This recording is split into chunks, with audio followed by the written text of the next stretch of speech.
Chapter 321. Senior Brother Sue. The dead are already dead. The living are more important.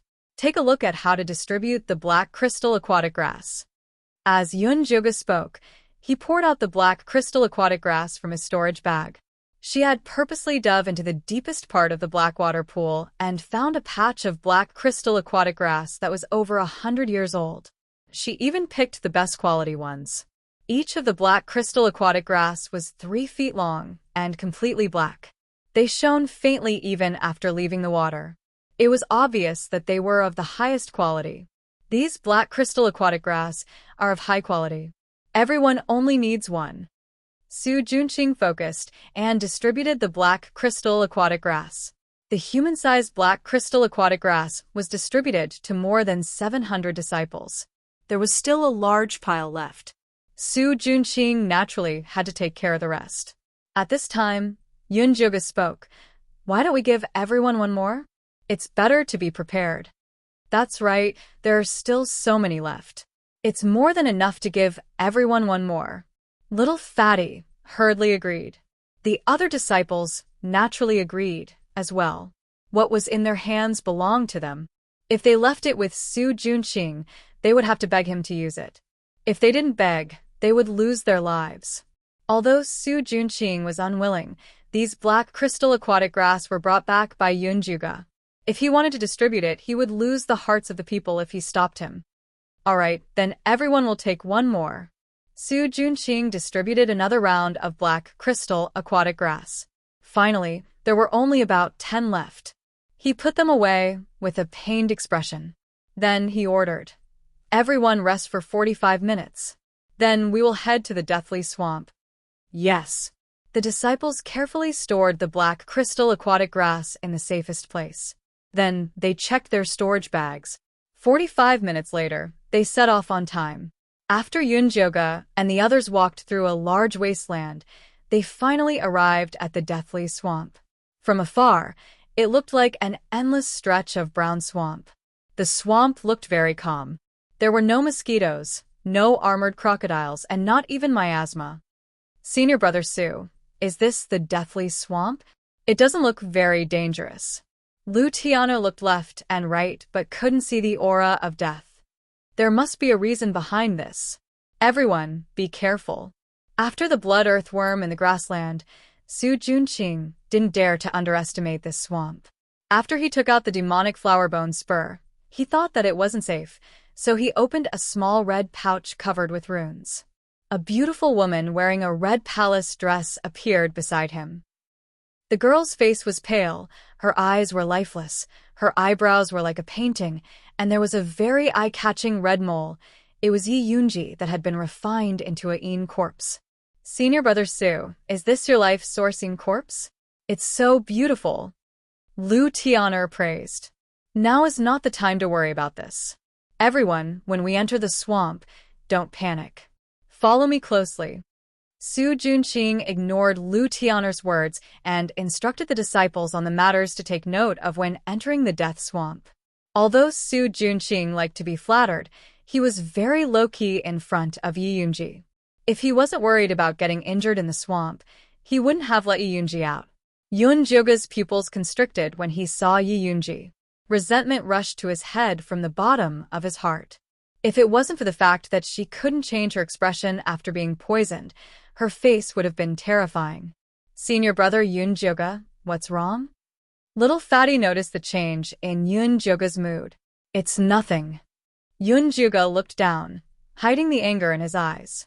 You also feel that this swamp is very strange, right? Little Fatty said to himself. He thought that he would see a swamp filled with miasma, mosquitoes flying, and armored crocodiles everywhere. He never thought that it would be this quiet. Anyone would feel that something was wrong. We still have to go, and no matter how strange it is, there's no point in talking about it. Yun Juga lightly replied. Junior Brother Yun Juga is right. We've already come this far. There's no point in being afraid. Everyone has high-level black crystal watergrass, so as long as we're careful, there won't be any problems. Remember to follow me closely. Su Junqing took out a yellow bead from his storage bag.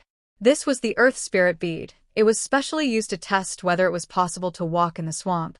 He saw him pour his spirit energy into the earth spirit bead, and an earthy yellow light filled the air. Some places were very dark, and some places were very thin. The dark places were possible to walk, while the thin places were the swamp. With this earth spirit bead, everyone successfully walked into the swamp. Yi Yunji walked quietly beside Su Junqing. Her red satin shoes were covered in a faint layer of gray air, making it seem like she was floating on the ground. Little Fatty's eyes lit up when he saw this. Previously, senior brother Yunjioga had reminded him to gather earth element under his feet, but he had never understood it. Now he suddenly understood. A layer of yellow light appeared under his feet, making it much easier to walk on the muddy path. Use it sparingly, you don't have enough spirit energy, Ice Heart Lotus reminded him. This was not the time to cultivate. Oh. Little Fatty also realized that his spirit energy was depleting quickly, so he immediately stopped cultivating and focused on following the path that Su Junqing had created. From the outside, the swamp looked very calm, but once they entered, they realized that it was extremely hot and stuffy. It was like a steamer, making it hard for them to breathe. Sweat kept flowing out, and even drinking water was useless. The path was terrifyingly calm, as if they were walking in a graveyard. There was no sound at all, not even the sounds of insects, fish, birds, or beasts. Senior brother Yunjioga, something doesn't seem right. Little Fatty looked left and right, feeling a chill run down his spine. Yunjioga had been observing the swamp the whole time. When he heard Little Fatty's words, he took out a white feather-like leaf from his storage bag and threw it on the swamp. What is this? Little Fatty asked curiously.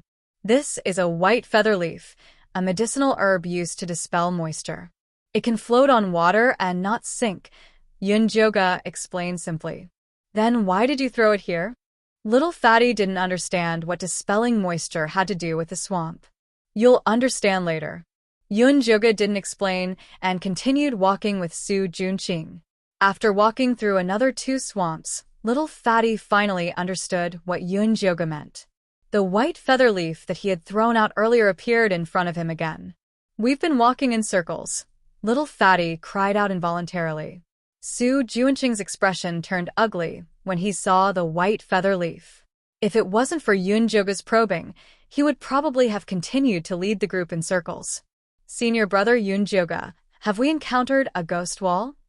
Then, what should we do? The disciples were all panicking, and all of them went to ask Yunjioga, leaving Su Junqing to the side. This isn't a ghost wall, it should be some kind of illusion technique. As for how to break it, we'll need to borrow senior brother Su's earth spiritual bead. Yunjioga looked at Su Junqing indifferently. She couldn't open her spiritual eye, so she could only rely on external objects. Chapter 322. Su Junqing's expression changed, but he still obediently took out the earth spirit bead. After Yunjioga injected spirit energy into the earth spirit bead, he first sent earth spirit energy in all 4 directions. Following that, he took out a red pill the size of a thumb, crushed it, placed it in his palm, and blew it. The red powder drifted away along with the earth's spiritual power and finally gathered in a direction in the west and stopped moving. I never expected the fantasy-breaking pill to be used like this. What an eye-opener. Ice Heart Lotus said emotionally. His sister-in-law was a level 4 alchemist of the Corps sect. He had been by her side since he was young and thought that he had seen a lot. He never expected that he would gain new knowledge today. Everyone, attack that place with me. Yunjioga was the first to raise a black bone spike and attack the place where the red powder was gathered. Su Junqing also raised his demonic flower bone spike and turned into a black stream of light that followed behind Yunjioga's bone spike.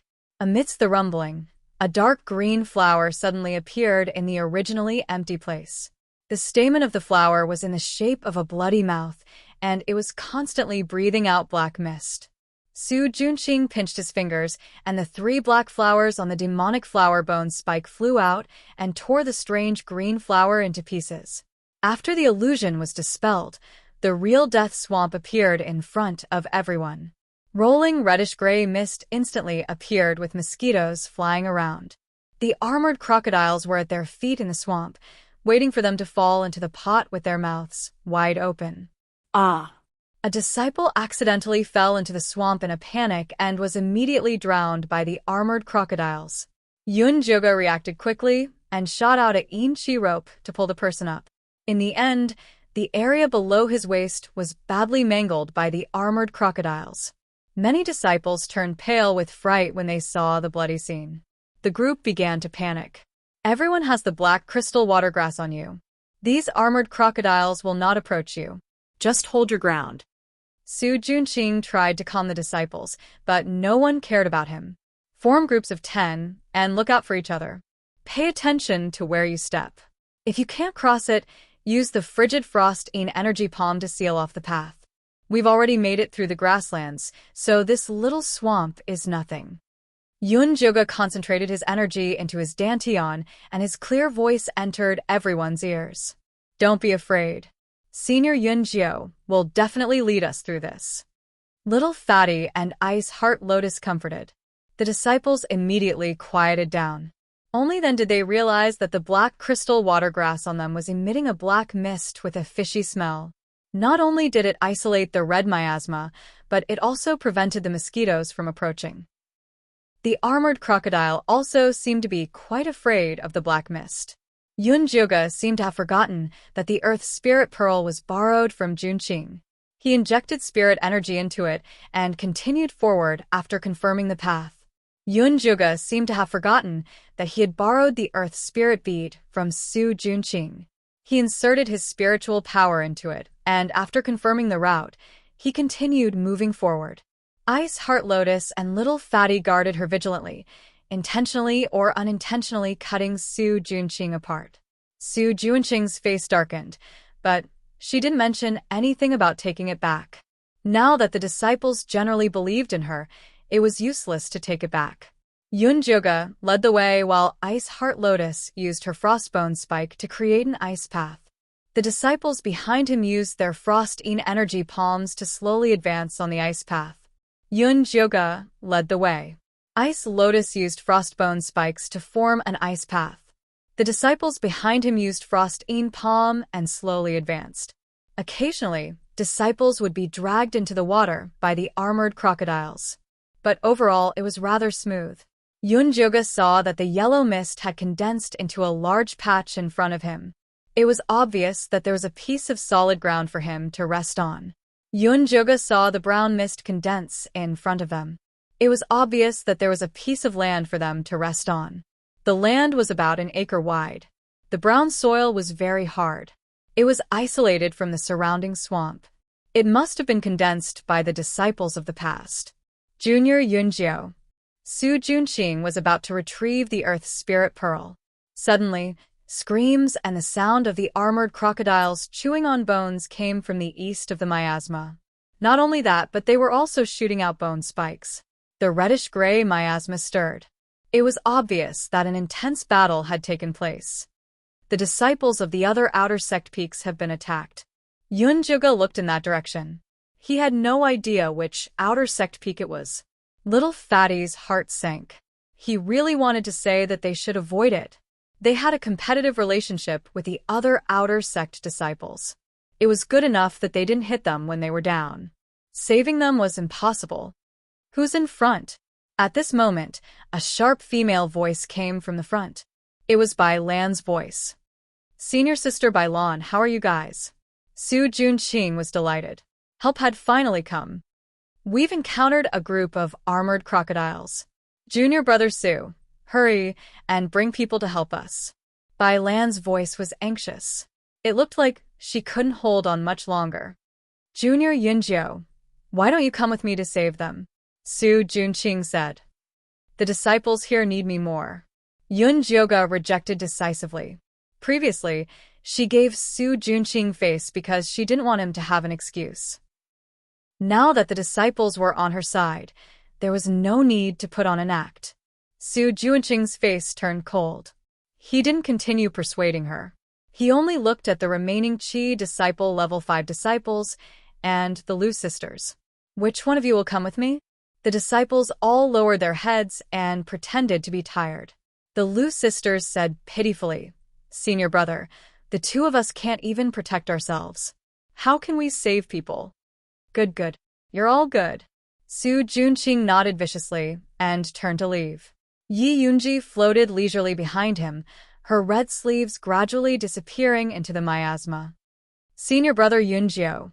Senior brother Su seems angry. Little Fatty was a little worried that Su Junqing and Bai Lan would come back and cause trouble. We'll deal with it when it comes. Yun Jioga wasn't afraid of them. Not long after, Su Junqing brought Bai Lan and the rest to this small piece of land. There were originally 1,000 disciples on peak number 3. Now there were only 300 or so left. None of the rank 2 disciples were left. Apart from Bai Lan, the 300 people were all in a sorry state. They all had injuries on their bodies. It was obvious that they had experienced countless bloody battles. Junior brother Su is really capable. Bai Lan looked at the remaining 700 people on peak number 2. She was extremely shocked. This time, when they entered the small mystic realm, the situation they encountered was completely different from what the sect had provided. There was danger everywhere. She had relied on a rank 3 corpse chi ghost lantern to protect so many high-level disciples. She had thought that her losses on peak number 3 were already considered low. She didn't expect Su Junqing to have even fewer. But the strange thing was that quite a few of Broom Chen's high-level disciples had died, but 2/3 of the rank 2 disciples had survived. It seemed like there was something fishy going on. Chapter 323. Senior sister. You must be joking. I don't have that ability. It's all thanks to junior brother Yunjiao. If he hadn't brought back a batch of high-grade black crystal aquatic grass from the black pool, we probably wouldn't have crossed the swamp so easily, Su Junqing said with a faint smile. High-grade black crystal aquatic grass? Bai Lan's eyes immediately lit up. They had previously gone to search for black crystal aquatic grass, but unfortunately, they had only brought back ordinary ones. As a result, they had lost dozens of people the moment they entered the swamp. If they had high-grade black crystal aquatic grass to protect themselves, they would be able to survive. That's right. Each disciple gets 2. I still have 10 left. Senior sister Bai Lan, take them if you want to use them. Su Junqing readily took out the black crystal aquatic grass. 10 was obviously not enough. Bai Lan immediately cast her gaze on the low-grade disciples and ordered, "Take out the aquatic grass." The low-grade disciples on peak number 2 had a change in expression. They looked at Su Junqing, only to see him smiling mockingly. He had no intention of standing up for them. Clearly, he was still holding a grudge against them for not giving him face. Do you want the grass or your life? Choose. Bai Lan raised her bone spear and aimed it at the low-grade disciples. The 300 or so high-grade disciples behind her also revealed ferocious expressions. They looked like they would snatch the grass at any moment of disagreement. Senior sister Bai Lan, let's talk this out. There's no need to resort to violence. Yun Juga raised his black bone spear and stood in front of Bai Lan. Junior brother Yunjiao is going against us. Bai Lan narrowed her eyes, overflowing with killing intent. The black crystal aquatic grass was related to their lives. Even if they had to kill someone, they had to snatch it back. Senior sister Bai Lan, you misunderstand. We are all from the same sect, so we naturally have to help each other. Yun Juga knew that falling out with Bai Lan would only result in both sides suffering. When that happened, the low-grade disciples would be the ones to suffer. He turned to the low-grade disciples and said, "Everyone, hand over the extra black crystal aquatic grass to me." This meant that he wanted to stand up for them. Here. Little Fatty and Ice Heart Lotus were the first to hand over their extra black crystal aquatic grass. The other disciples also handed in their weapons. They purposely kept the good ones and handed in the damaged ones. After Yun Jioga collected the black crystal aquatic grass, he counted the number of people on Bai Lan's side and then took out the worst 350, handing it to Bai Lan. This is a token of our Mountain Number 2's disciples' appreciation. Please accept it, senior sister. Yun Juga emphasized the words, all the disciples. Fatty, Ice Heart Lotus, and the rest stood behind her with wary expressions. The rank 2 disciples gripped the bone spears in their hands, looking like they were ready to fight to the death. Bai Lan narrowed her slender eyes and stared at Yunjuga. The expression on Yunjuga's devilish face was normal, and he was not at a disadvantage when confronting Bai Lan. Senior Sister Bai, if you have something to use, then use it. Let's all take a step back. That way, it'll be easier for us to meet in the future. Yunjuga said coldly. Evil disciples also had to pay attention to morality. The other party had already offered their benefits, but you still wanted to dig up the other party's secrets. Don't blame the other party for risking their lives. Fine, you win. Bai Lan evaluated the strength of the two sides and found that she did not have the advantage. She could only fiercely take out the black, crystal aquatic grass. Senior Sister Bai is too polite. Yunjuga did not care about Bai Lan's anger at all. Bai Lan distributed the black crystal aquatic grass. The disciples with high cultivation bases took the best, and the disciples with low cultivation bases took the worst. The remaining disciples of the third peak had the lowest cultivation base at the third level of Qi disciple. There were a few of them who secretly looked at the low-level disciples of the second peak, clearly not having good intentions. The low-level disciples had been moving in a group the entire time, but seeing these evil gazes, they hugged even tighter. Bai Lan did not care about the actions of these disciples. She enviously said to Su Junqing, "Your Yin corpse is really not bad. If it wasn't for Yi Yunji spitting out the Yin's spirit cold qi to scare away those armored alligators, another group of disciples of the third peak would have died. It would be great if she could have a Yin corpse like this. Senior Sister is too kind," Su Junqing humbly said. "I heard that she has a little brother called Yi Yu?" Bai Lan lowered her voice. This news was not a secret in the Yin Corp sect. Many people had secretly gone to the Thunder Country to find Yi Yu. It was a pity that none of them succeeded. It was said that he went with Yunjoga to the 10,000 mountains to find an opportunity. That's right. Su Junqing nodded. I heard that blood-related people have the easiest physique. You are most familiar with the Yi clan. Why don't you tell Senior Sister some information? Senior Sister won't forget your kindness, Bai Lan said with a charming gaze. Senior Sister, it's not that I don't want to help you, it's that I don't know where Yi Yu went. Su Junqing had a helpless expression. He already knew that the chances of him taking down Yi Yu was very small. This was because even Elder Mo Hua had sent people to the 10,000 mountains to find him. The two of them were focused on their conversation and didn't notice that Yi Yunji's eyes flashed with a sharp light. Her red sleeves were tightly clenched. Yunjoga had been secretly paying attention to Yi Yunji's movements, so he naturally noticed her abnormality. It seemed that Yi Yu was indeed Yi Yunji's reverse scale. Even though the power of the treasure map had been sealed, it still affected her. Yunjoga was afraid that Su Junqing would notice Yi Yunji's abnormality, so he hurriedly said, "Everyone is almost done resting. Let's get ready to set off. Junior brother Su, there aren't many disciples left on both sides. Why don't we join together?" Bai Lan took the initiative to suggest to Su Junqing. The remaining disciples on peak number 3 were all high-level disciples. After joining peak number 2, they would naturally be able to crush those low-level disciples. Su Junqing was about to agree when he heard Yunjoga say, "There's no need. You go your own way, I'll go mine. It's best if we don't interfere with each other." "Why, are you in charge of peak number 2 now?"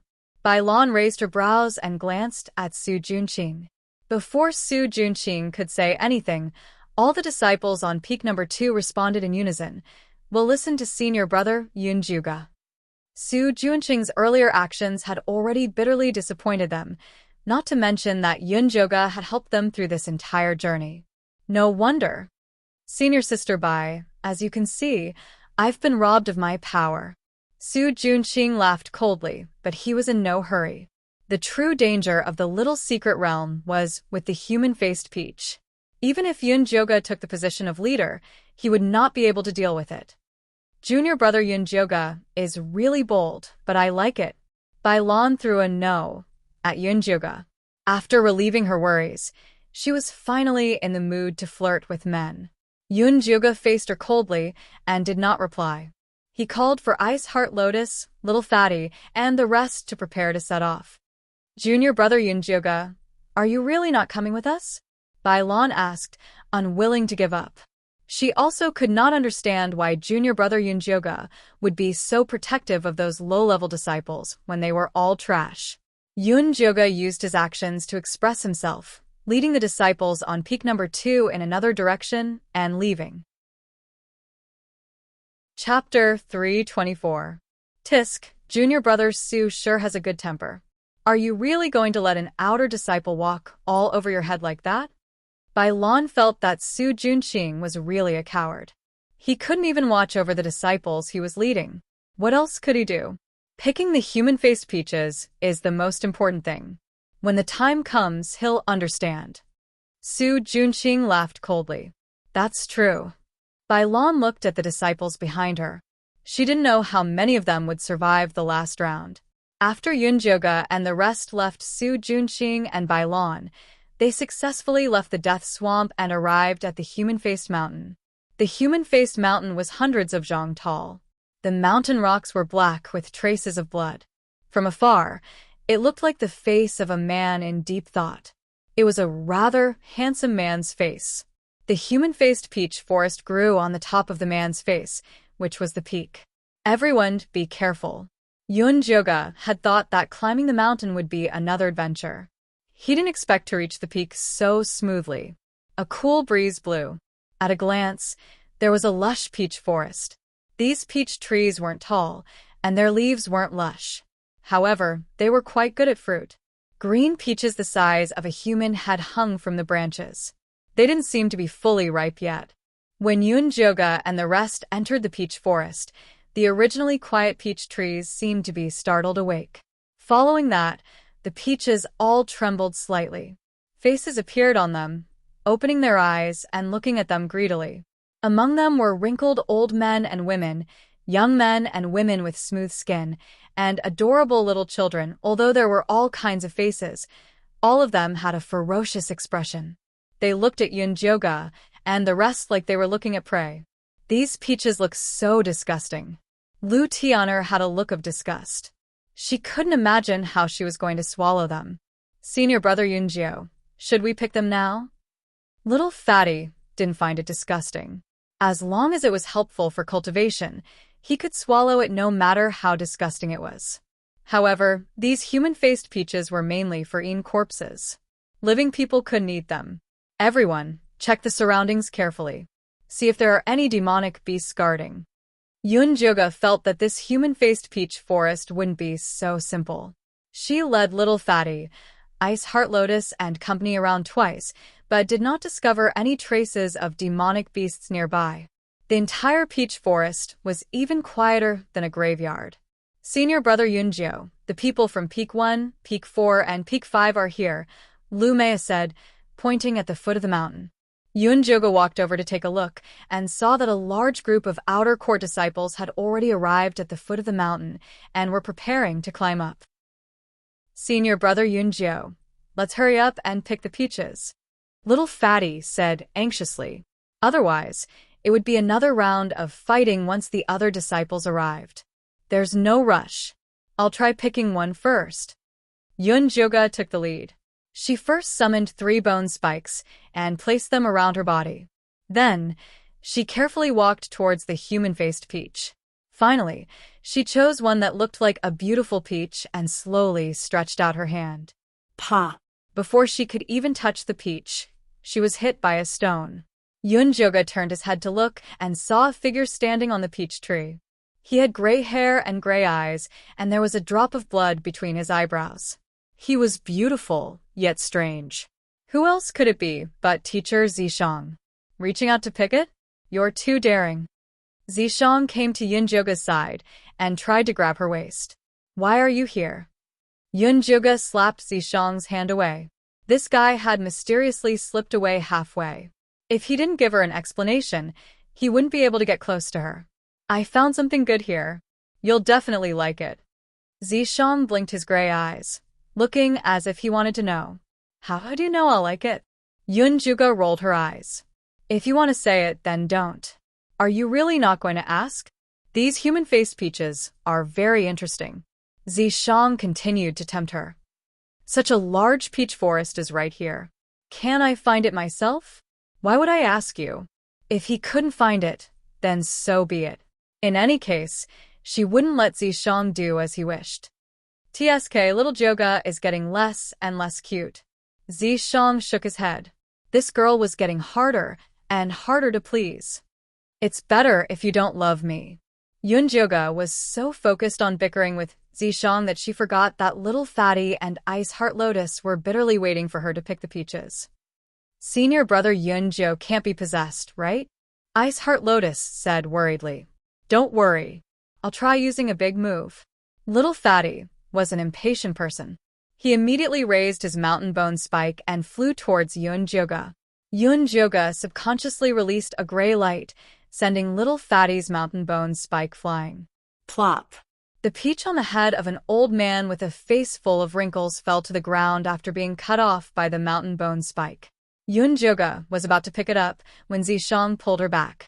The next moment, the old man's eyes turned blood red.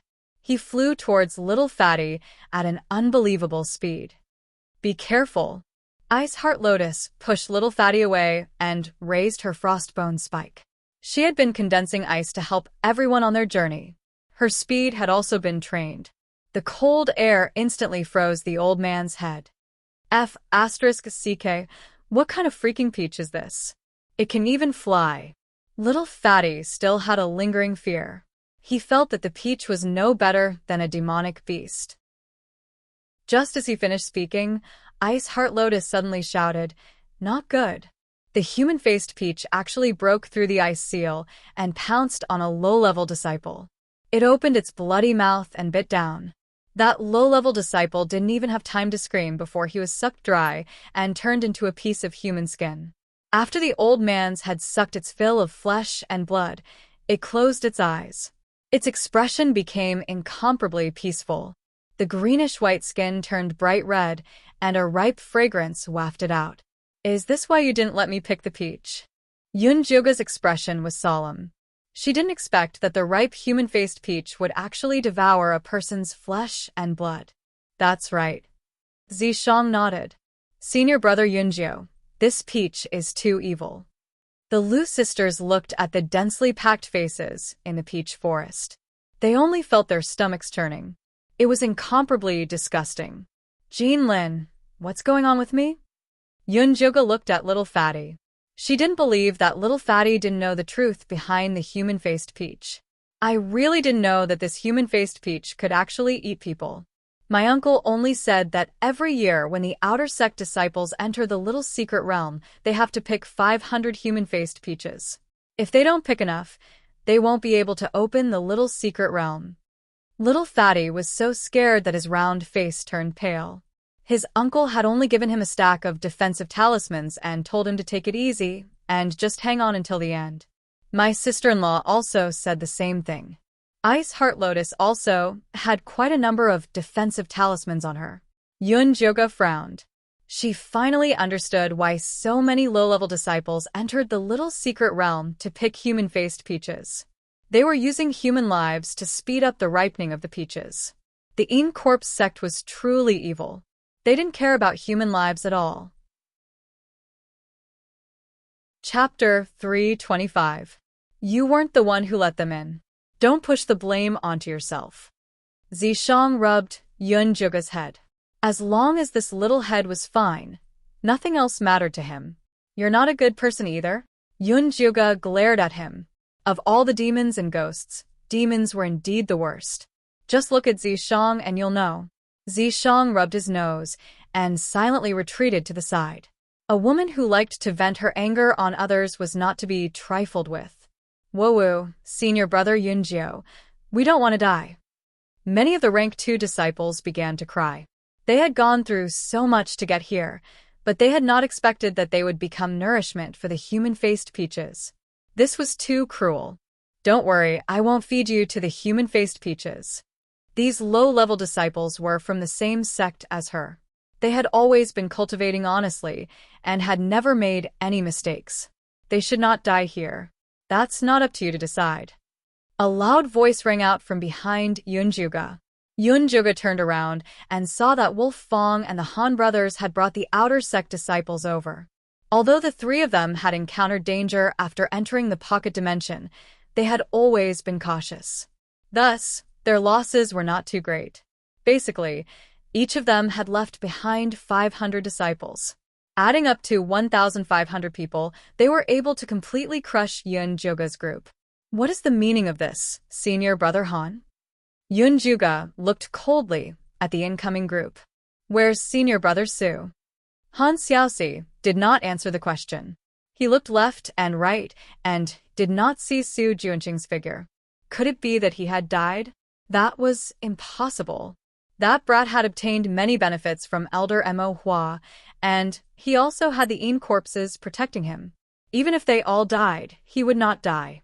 Senior brother Su and senior sister Bai Lan are behind. Yunjuga replied lightly, then asked, how does senior brother Han planned to pluck the human-faced peaches? She did not believe that the disciples behind the Han brothers would be willing to die. Hee. Han Xiaoxi glanced at Yunjuga and the rest with a malicious look. Naturally, the weaklings will go first. What he meant was that he wanted to force Yunjuga and the rest to go first so that they could sit back and reap the benefits. Dream on. Ice Heart Lotus was enraged. Frostbone spikes burst out with Yin Qi. Little Fatty and the Lu sisters also took out their bone spears. Junior apprentice brother Bing, junior apprentice brother Jean Lin, junior apprentice brother Yunjiao, and junior apprentice sister Lu. There's no need to be so angry. The weaklings I'm talking about aren't you guys. Why don't you all come over to our side? When the time comes, everyone will hand over the human-faced peaches together, and the sect will split the rewards together. Han Xiaoxi chuckled, planning to split Bing Xinlian and the others up. The disciples of peak number 2 became nervous. They were afraid that Ice Lotus and senior brother Yunjiao would really abandon them. Yunjuga nodded and said, senior martial brother Han is right, the weak go first. Senior brother Ninth Cloud. Ice Heart Lotus widened her eyes in disbelief. She could not believe that the person she admired would be so heartless. Yunjuga ignored him and continued to speak to Han Xiaoxi, so, you guys go first. What? Han Xiaoxi thought he had misheard. Didn't you say that weaklings go first? Yunjuga raised his eyebrows and glanced at him with disdain. Then, why don't you hurry up and go in to pick the peaches? Before Han Xiaoxi could regain his senses, the disciples of peak number 2 were already cheering. Ice Heart Lotus and Little Fatty even pointed their middle fingers at Han Xiaoxi excitedly. Coward, weakling, you guys go first. I say, junior brother Ninth Cloud, are you blind or did a donkey kick you in the head? Can't you tell who's the weak one? Han Xiaoxi was so angry that he laughed. Ignoring the strength of the two brothers and Wolf Fong, the disciples behind them had all been eliminated through several dangerous situations. Even the weakest among them was Qi Refinement Level 3, and their battle abilities were very strong. Although there were more than 700 disciples on peak number 2, more than half of them were Stage 2 disciples. How could they fight against them? Of course, Yunjuga was not kicked by a donkey. At that moment, Zishang was squatting on a tree not far from Wolf Fong and the Han brothers. With a single command from her, she could chop off their heads and feed them peaches. However, Yunjuga did not want to do that. She took out her bone spear and said to the Han brothers, we'll know who's stronger after a battle. All right, then let's fight you. Han Xiaodong jumped out first. 2 against 1. Aren't you two too shameless? Ice Heart Lotus said angrily. We brothers have always fought together. If you're afraid of death, just admit defeat. Although Han Xiaodong looked like a butcher, he was actually very cunning and never underestimated his enemies. No matter who he faced, he would fight together with his brothers. Senior brother Ninth Cloud, I'll fight with you. Ice Heart Lotus pulled out her bone spear, looking full of fighting spirit. There's no need. Stand down. Yunjuga had her own reasons for challenging the Han brothers. She was not acting on impulse. Junior brother Ninth Cloud, you have guts. Han Xiaodong gave a thumbs up. Before he finished his sentence, A bone sphere that looked like a dog beating stick smashed towards her face. Han Xiaoxi also took out his bone spear to seal off Yunjuga's path. The two brothers attacked without even saying a word. They were extremely despicable. If it were anyone else, they would have fallen for it. Thankfully, Yunjuga was prepared. With a wave of her psychedelic bone sphere, a black mist instantly spread and covered her figure. The Han brothers immediately became cautious when their attacks missed. They immediately recalled their bone spears and carefully examined the black mist in front of them. Zishang, come in. Yunjuga silently called out to the mark. What's the matter? Zishang jumped into the black mist from the tree. When I attack later, help me hold the Han brothers in place. However, don't let them notice anything amiss. Yunjuga did not have time to waste with the two brothers. She had to strike them with one strike and completely scare them. However, she could not do it with her current strength. She could only ask Zishang for help. Where's the reward? Yunjuga had not asked him for help in a long time. He would be a fool if he did not seize the opportunity to ask for the reward. For you. Yunjuga generously wrapped her arms around Zishang's neck and kissed him on tiptoe. Zishang's left hand embraced her waist and deepened the kiss, while his right hand groped her body. The Han brothers never expected their opponent to be in the mood to hide in the black mist and kiss in such a tense battle atmosphere. Furthermore, his actions were getting more and more erotic. Xiaoxi, why don't we force our way in? Han Xiaodong looked at the calm black mist solemnly.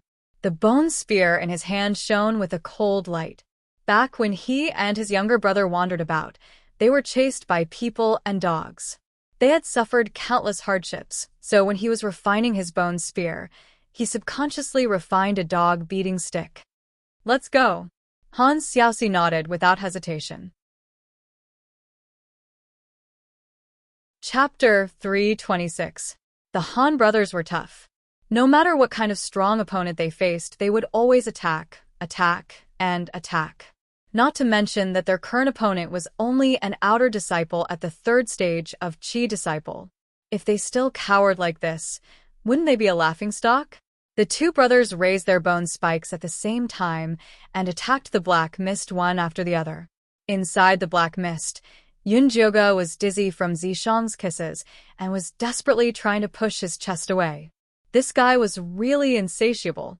She just wanted to kiss him once, and he actually stuck his tongue in. Now, he was still hugging her tightly and wouldn't let go. Now that the Han brothers were here, what did he want?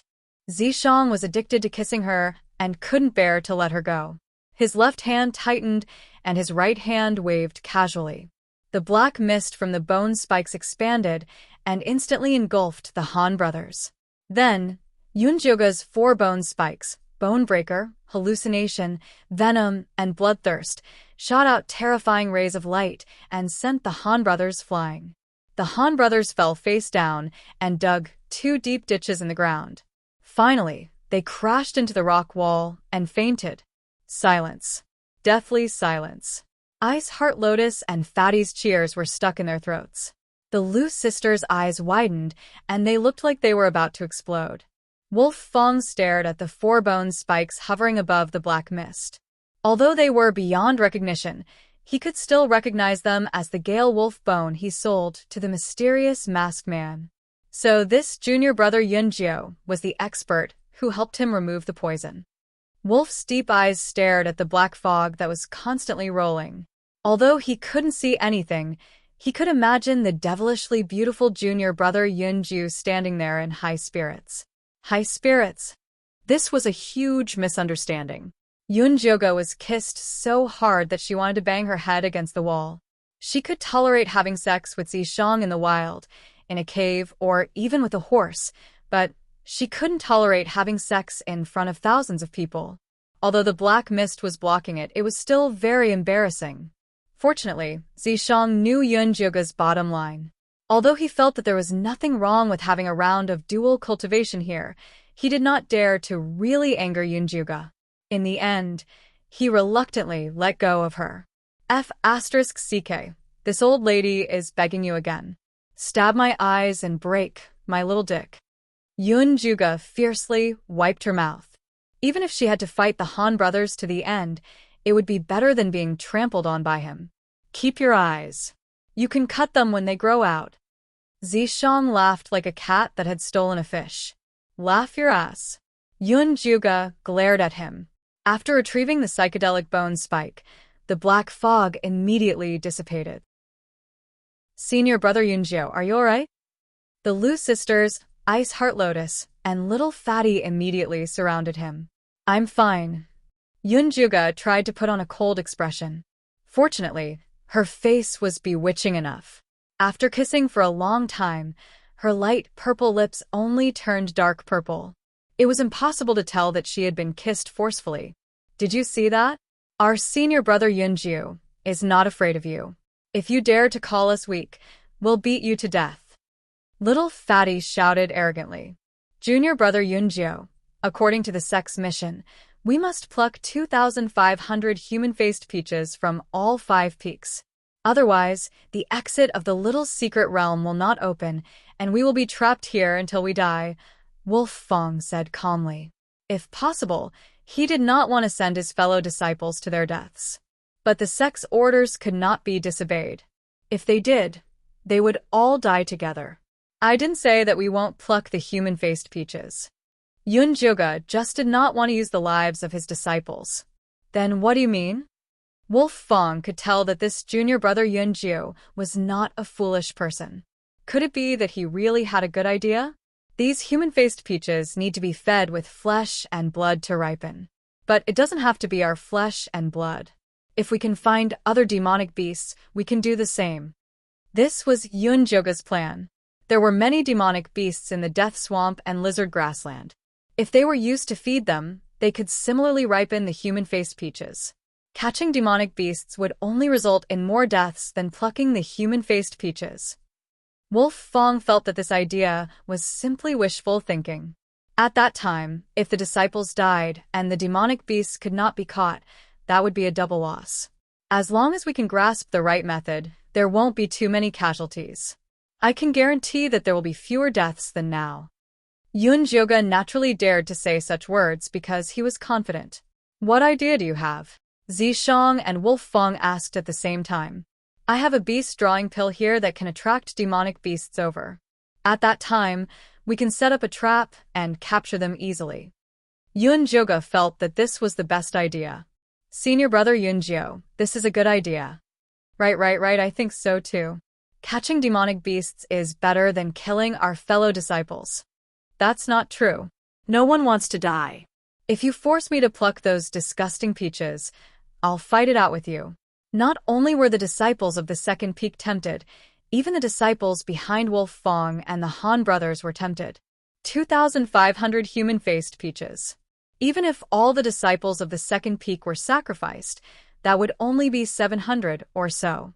The remaining 1,800 would still have to be filled with their lives. No one wanted to die. Fine, I agree. Wolf Fong nodded his head in agreement. He had already decided that Yun Juga was the expert who had saved him. He would take advantage of the opportunity to curry favor with him in the future. That's good. We'll go down and kill 2 demonic beasts later to see if we can hasten the ripening of the human-faced peaches. If these human-faced peaches only ate fresh corpses, that would be troublesome. There's no need for you to personally kill 2 demonic beasts. I can just send a few people down. When Wolf Fong made up his mind to curry favor with someone, he was truly meticulous in every aspect. Other than the Lizard Grassland and Death Swamp, which were more dangerous, the other places were still very safe. Killing 2 demonic beasts was not a difficult task. Wolf Fong sent 10 high-level disciples down to kill the demonic beasts and woke the Han brothers up. Kill. The moment Han Xiaodong regained consciousness, the bone spear in his hand shot out. Han Xiaoxi did the same. Even if the 2 brothers were to die, they would drag someone down with them. Wolf Fong nimbly dodged their attacks and sent a kick over. Wake up, everything's fine now. Everything's fine now. Han Xiaoxi opened his eyes and saw that Yun Juga was still standing not far away. He immediately jumped up in alarm. Junior apprentice brother Yun Jiu has a beast drawing pill. He said that it would be more convenient to catch demonic beasts to feed the human-faced peaches. Wolf Fong briefly explained the situation. So that's how it is. What a great idea. Han Xiaoxi's expression immediately changed as he praised Yun Jiu vigorously. After being sent flying by Yun Jiuge, they had already listed him as someone they could not afford to provoke. They immediately lowered their pride and tried to curry favor with him. Moreover, they also felt that this method was the best. This time, more than half of the disciples from the various peaks had died in the secret realm. It would not be easy to gather 2,500 human-faced peaches.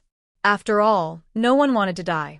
At that time, there would be a chaotic battle.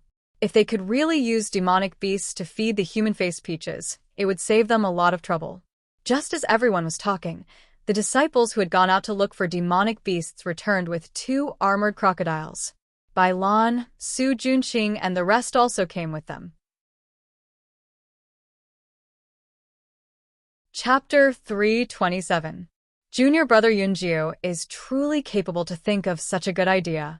Bai Lan was beginning to admire this junior brother Yunjiu more and more. Not only was he extraordinarily handsome, he was also extraordinarily intelligent and had a high cultivation base. He was definitely the #1 choice for a Dao companion. Bai Lan, who had only ever played with Yunjiu for one night, was actually tempted to become Dao companions with him. Su Junqing could vaguely sense Bai Lan's thoughts. His jealousy intensified, and his desire to kill intensified. Yi Yunji seemed to have sensed his thoughts, and a sharp glint flashed across her empty eyes. Cut the crap. Hurry up and give it a try. The Han brothers hurriedly called for the disciples to bring the carcasses of the armored crocodiles over, and then place them before Yun Jiuge fawningly. Junior brother Yun Jiu, I'll have to trouble you. Yun Jiuge did not decline. She drew a line on the carcasses of the 2 armored crocodiles before throwing them into the peach forest. Then, she directed the bone spears to cut off the peaches from the 2 children's heads and let them land on the carcass. The eyes of the 2 children immediately turned bloodshot, and they pounced towards the smell of blood, sucking the carcass dry in an instant. Finally, they closed their eyes and matured peacefully. With a wave of his hand, Yun Jiuge summoned the 2 human-faced peaches back. After a careful look, he passed them down to Wolf Fong and the Han brothers for inspection. It works. Wolf Fong confirmed that the carcasses could also mature the human-faced peaches. The Han brothers nodded in agreement. That's great. The Lu sisters held each other's hands excitedly. Being able to avoid a chaotic battle was also a great benefit to them. The lower-level disciples let out enthusiastic cheers, as if they could already see the light of victory. Junior brother Yunjiu, then you should start sending out the beast-attracting incense now. Wolf Fong's intention was for the various peaks to act separately.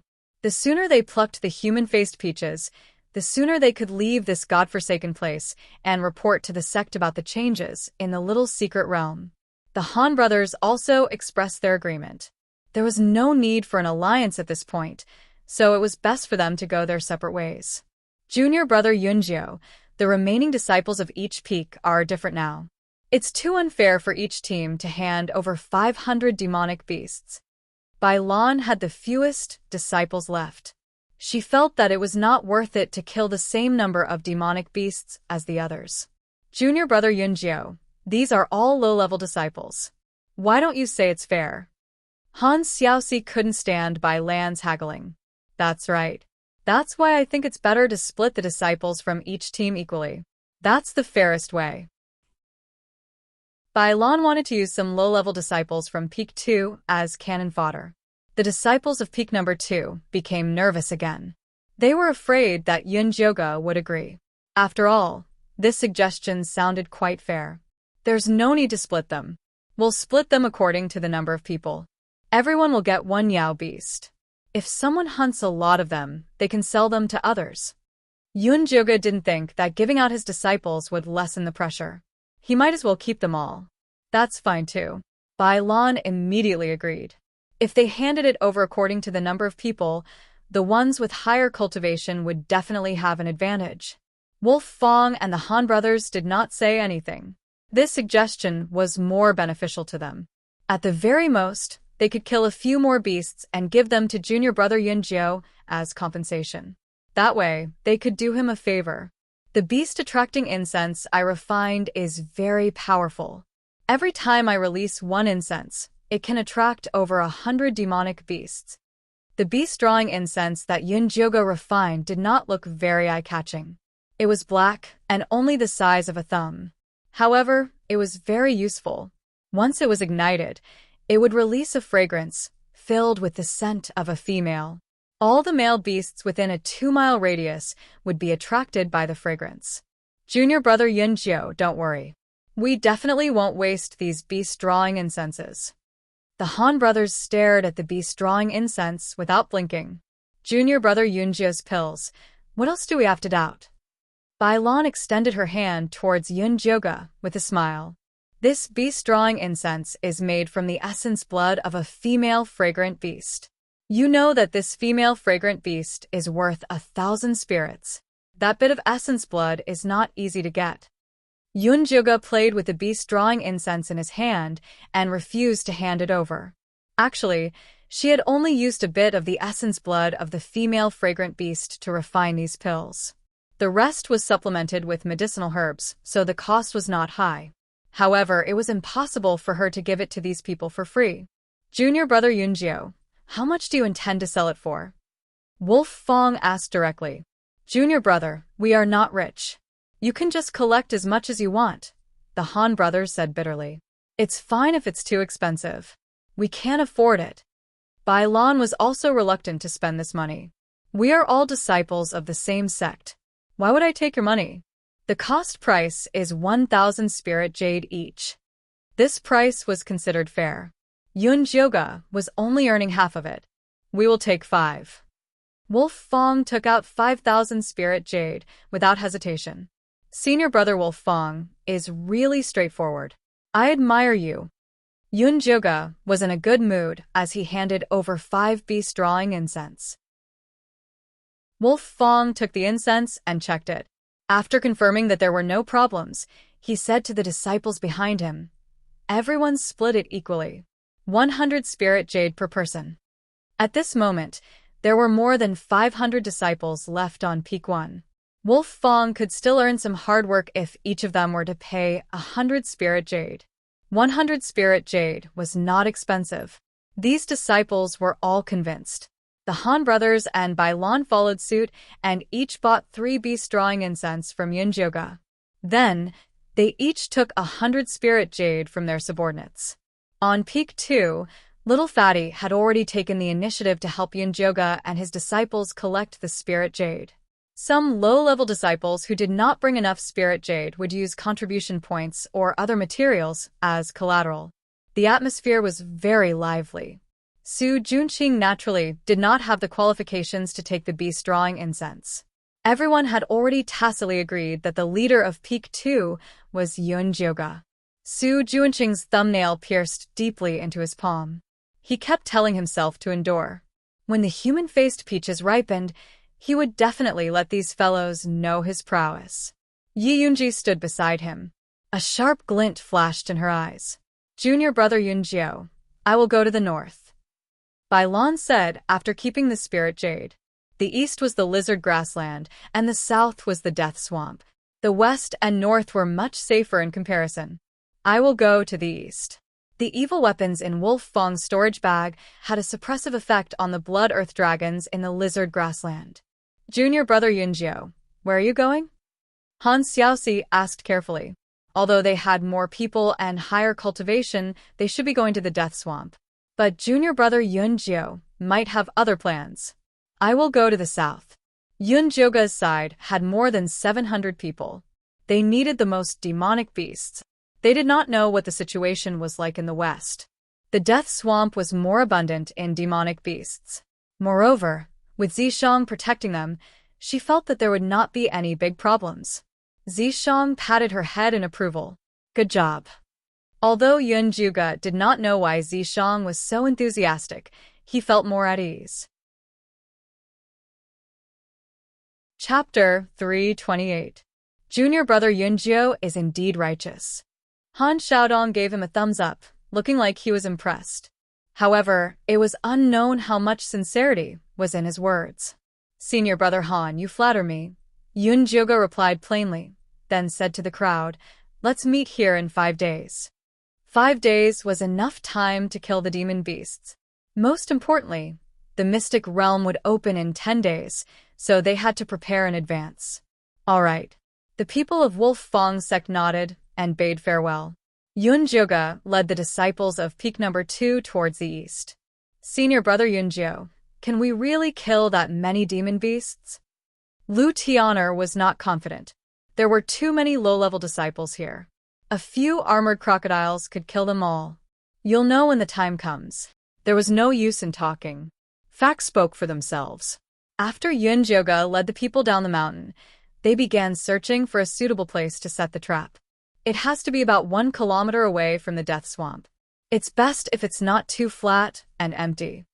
Yun Jioga briefly explained the requirements of the trap.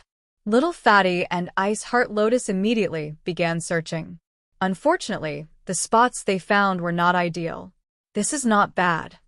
Zishang walked around and finally chose a light brown marsh. Yun Jioga went over to take a look. The marsh was about half an acre wide and 1 person deep. It was diagonal to the death swamp. It was exactly 1 kilometer away, and there were many weeds and rocks around it. The armored crocodiles would need to spend some effort to climb over. It was a very good spot. Let's set the trap here. Yun Jioga was very satisfied with the marsh. She gathered the disciples of peak number 2 and arranged them into 5 teams according to their elemental attributes. As the Yin Shi was of the earth attribute, the disciples with the earth attribute were the most. There were more than 300 of them. The next most were the ones with the wood attribute. There were also more than 200 of them. There were more than 100 metal, water, and fire attribute spiritual roots.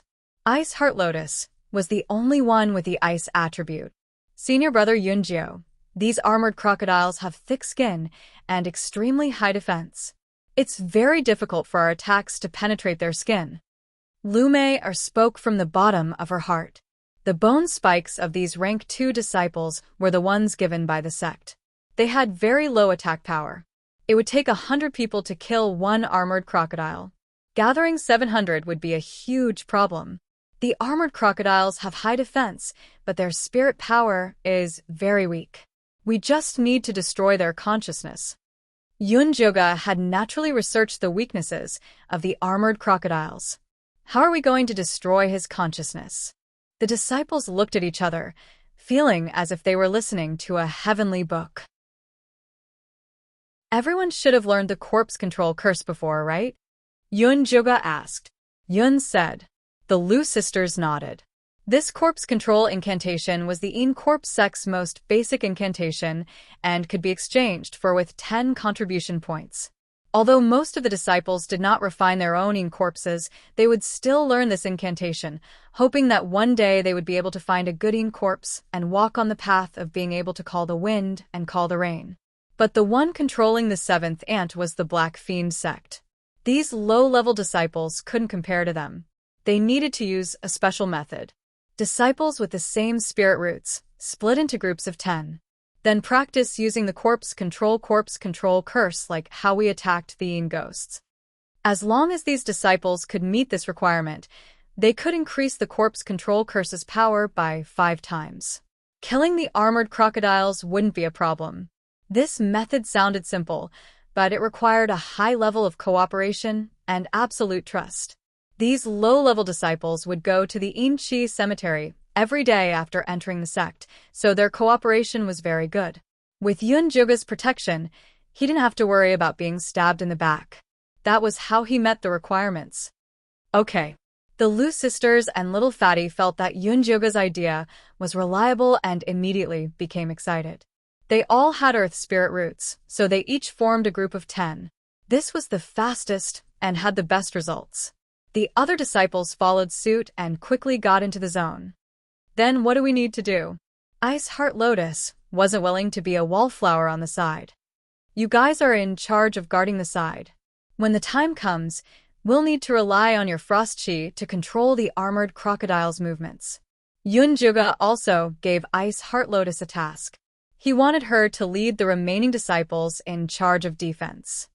No problem. Ice Heart Lotus readily agreed. The Frost Inchi Palm was a routine they were used to, so it was very easy to organize. But the most important thing now is to set up this trap. Yunjuga led the disciples to widen and deepen the depression. Then he took out a bunch of gray stones and a bunch of yellow weeds. Isn't this gray stone and dry yellow grass? What does senior brother Yunjo plan on doing with them? Ice Heart Lotus had done some research on herbs and ores. Put some into the depression to add some ingredients to the armored crocodiles. Yunjoga said while organizing.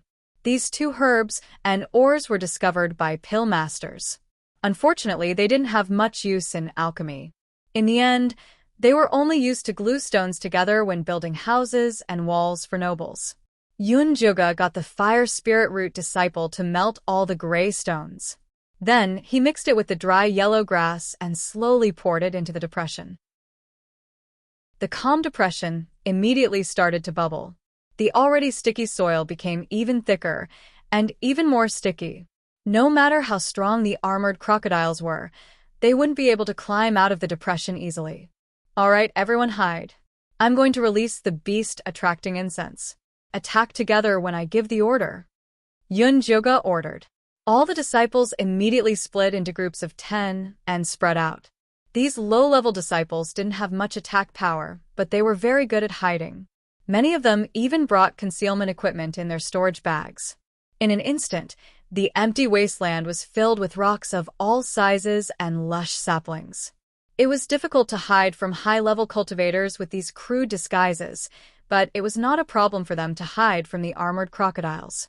Yunjuga also stabbed his forebone spikes into the ground and released Inchi to hide his human scent. She waited for all the disciples to hide before lighting up the beast attracting incense in front of the depression. Green smoke curled up and spread out with a fishy and sweet smell. This beast attracting incense is not bad, right? Yunjuga asked Zishang confidently. Zishang took a sniff and shook his head. The smell is just SOSO. No way. Yunjuga also went forward to take a sniff. It smelled really good.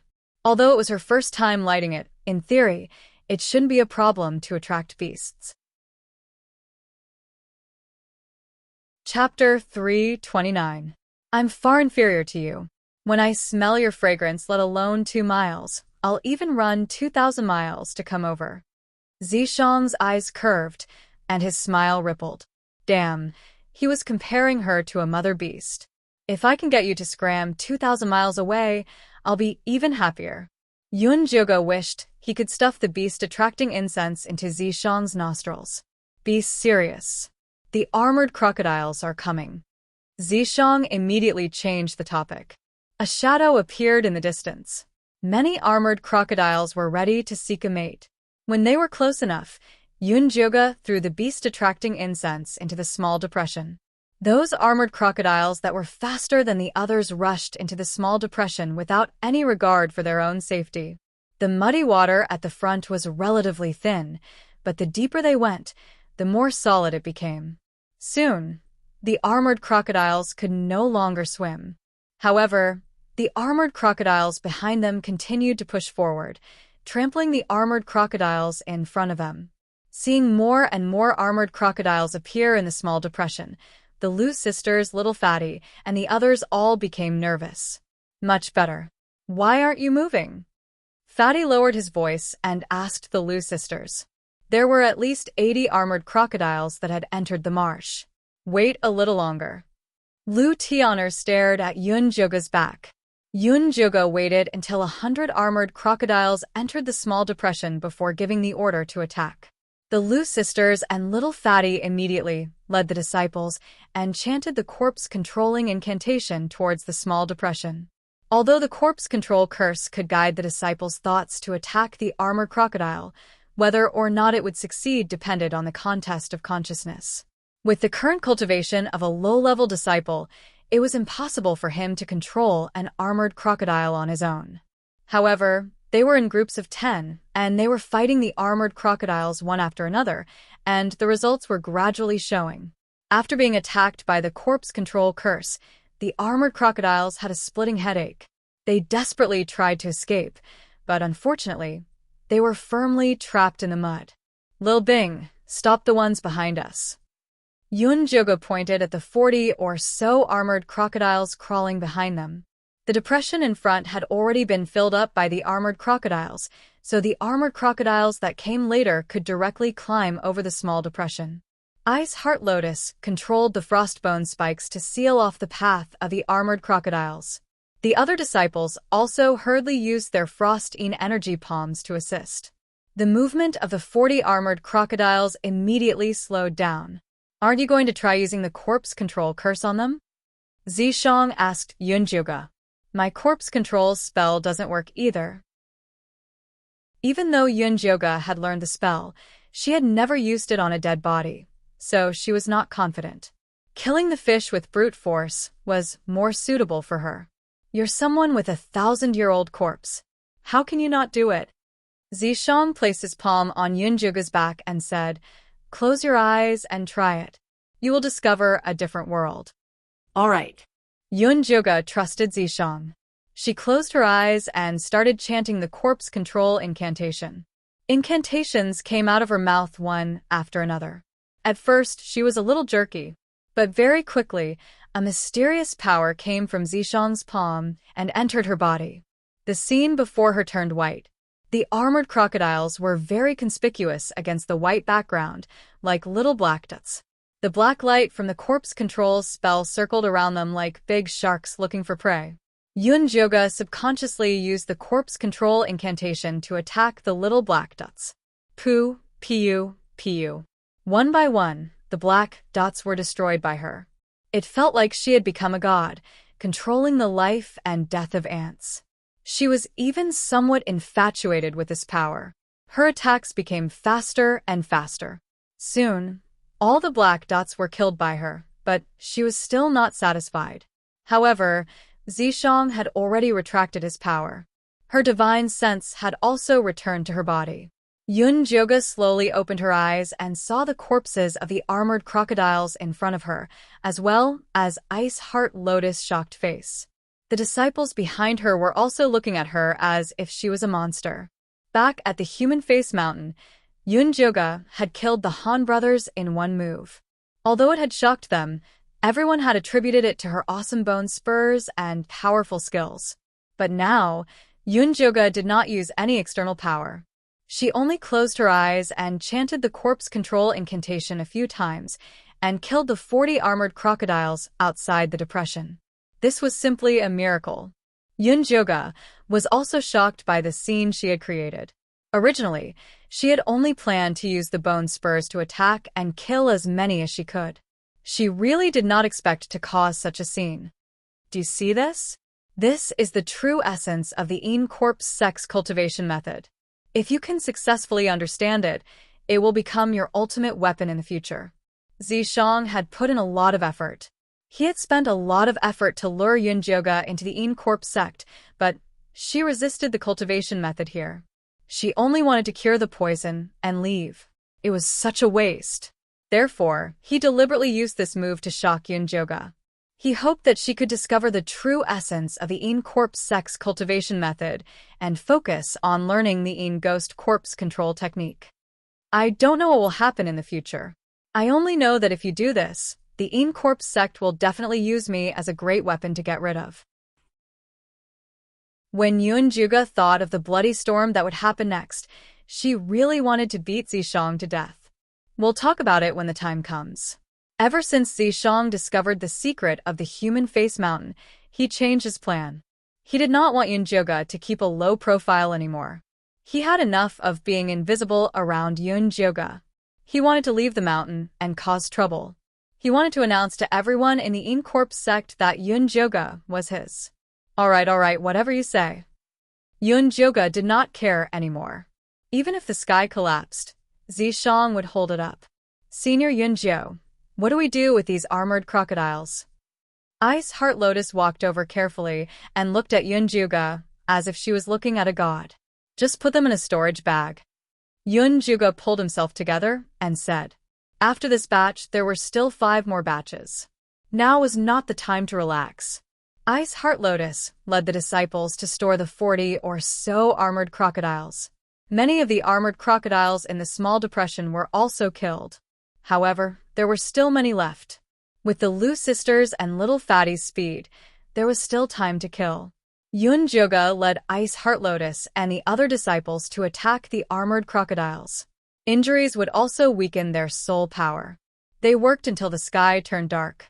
The disciples of the second peak finally killed the armored crocodiles in the depression. They were so tired that they sat on the ground. This mental work was much harder than physical work. Furthermore, they had walked through the grasslands, swamps, and Human Face Mountain today. If they did not rest, they would not be able to continue working. Everyone, rest well tonight. We will continue working tomorrow. After Yun Juga gave the order to rest, he brought Ice Heart Lotus to deal with the armored crocodiles in the depression. Chapter 330. The good thing about the depression made by the gray stone and dried yellow grass was that it could be restored to its original state with a sprinkle of spirit powder. But for safety, Yun Juga still chanted the corpse control incantation around the depression, killing off the armored crocodiles that were not completely dead before scooping up the corpses. After dealing with the crocodile corpses, Yun Juga had Ice Heart Lotus organize people to keep watch. The Lu sisters and Little Fatty with earth and with spirit roots were the main force of the work, so they had to rest well. The next morning, Yun Juga led the group to set traps and kill again. They spent 3 days and finally killed more than 700 demonic beasts. Other than the armored crocodiles, there were also many high-level wolf corpses. These high-level wolf beasts were also attracted by the beast attraction incense. The moment they appeared, they killed a few disciples, scaring the disciples who were focused on chanting incantations. These high-level wolf beasts were cunning, strong spirit power, and fast. Some of the mentally weak disciples wanted to escape. The situation immediately went out of control, and even the armored crocodiles took the chance to charge. Seeing that the disciples were about to be wiped out, Yun Juga could only summon the profound En white bone monkey, using En Chi to cover the low-level disciples. Then, with Zishang's help, she used the corpse control incantation to kill the escaping armored crocodiles and finally used Ice Heart Lotus to kill the high-level wolf beasts. She single-handedly turned the tide, exposing the profound En white bone monkey and her true cultivation. Once they got out, they would definitely attract the attention of the En corpse sect elders. Yun Jiu Xixiang, don't worry, we will definitely tell them about the profound En white bone monkey. Little Fatty quickly swore, and the other disciples also promised not to reveal her secret. Yun Juga didn't say anything. They were grateful, and of course wanted to help her keep the secret. But it was hard to say after they got out. It was very difficult to shut 700 mouths, but paper could not cover fire. The profound En white bone monkey would be exposed sooner or later, and she was already prepared. Let's go! Yun Juga took the spoils and led the second peak disciples up the Human Face Mountain. When they came to the Human Face Peach Forest, they found that there was only Bai Lan, Su Junqing, and the third peak disciples. Their group had high cultivation, and with 2 leaders, their killing power was naturally shocking. But even so, they still lost a few experts. Seeing Yun Juga and the others arrive so quickly and with so many people, they were all very surprised. Junior brother Yun Jiu, have you gathered enough monster corpses? Bai Lan could not help but ask. Yun Juga nodded and glanced at Yi Yunji, who was standing behind Su Junqing. Seeing that her face was still expressionless and her eyes were lifeless, as if she had not regained her consciousness, he finally felt a little relieved. How did junior brother Yun Juga do it? Bai Lan felt that Yun Juga was either lying or he really had a secret weapon. You still have the nerve to question someone else's unique secret technique? Aren't you a little too shameless? The Han brothers' voices suddenly rang out. The disciples under the 2 brothers did not suffer any losses. It seemed that things were going smoothly. Bai Lan was annoyed at the sight of the 2 brothers. She snorted coldly and did not ask any more questions. Not long after, Wolf also brought people back. Although they were exhausted, they looked satisfied. It seemed that they had gained a lot. Since everyone is here, then let's properly calculate the gains from the monster corpses. The Han brothers called out. All right, then we'll start with you. Bai Lan wanted to see how much these two brothers had gained. Then we won't be polite. The Han brothers poured out the monster corpses from their storage bags. They had a total of 1,200 disciples on their 2 mountain peaks, and they had killed 1,500 monster corpses. There were all kinds of different species. Although they were mostly low-level monster corpses, this result was still not bad. Senior Sister Bai, your team is filled with elites, and Senior Brother Su has a life-in corpse. He shouldn't be worse than us. The Han brothers looked at Bai Lan with provocative eyes. Humph. Bai Lan naturally would not be worse than the Han brothers. With 300 people, they had killed 500 monster corpses. Although they couldn't compare to the Han brothers, their quality was much better. Most of them were mid- and high-level monster corpses. Next was Wolf Fong. They killed even more. 600 people killed 1,200. They were all blood earth dragons, and their corpses were as tall as small mountains. Like this, even if junior brother Yunjiao is a bit lacking, it doesn't matter. Bai Lan said with a smile. It seems like everyone had a great harvest. Yun Joga opened his storage bag. It was exactly 720. Whether it was quantity or quality, Yun Joga's group was worse than the other peaks. But the second peak only had low-level disciples, so this result couldn't be any better.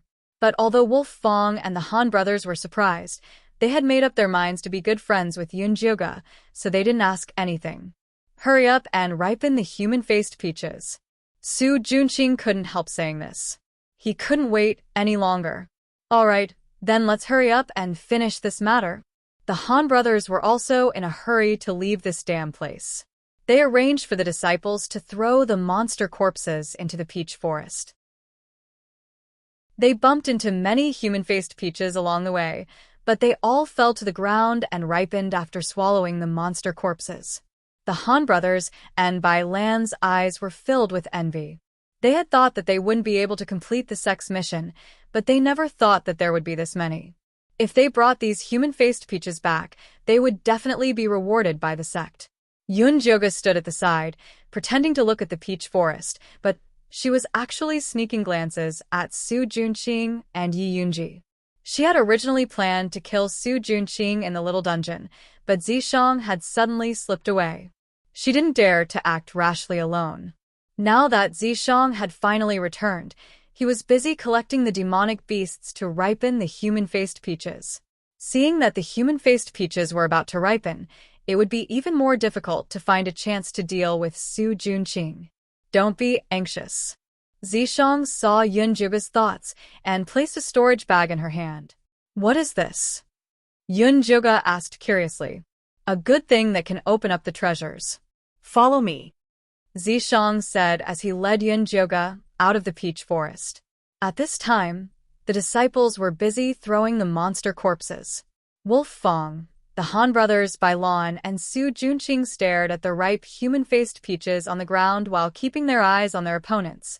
They were all worried that someone would snatch the peaches before them, so no one cared about Yun Joga's whereabouts. The Lu sisters noticed that Yun Joga had left, but they didn't say anything. Instead, they covered for her. After Zishang brought Yun Joga out of the peach forest, they turned here and there before arriving at an empty cave. Why did you bring me here? Yun Joga looked at Zishang warily. That beast couldn't be thinking of dual cultivating here, right? Thinking about the tree hole in the Yinqi cemetery, it was indeed very possible. What nonsense are you thinking? Zishang stretched out his hand, wanting to touch Yun Joga's face, but was slapped away by her. This place is not suitable for dual cultivation. You'd better give up on it. Chapter 331. Who said anything about dual cultivation? I brought you here to find treasures. Seeing Yun Joga's face of disbelief, Zishang called out the treasure-seeking scorpion.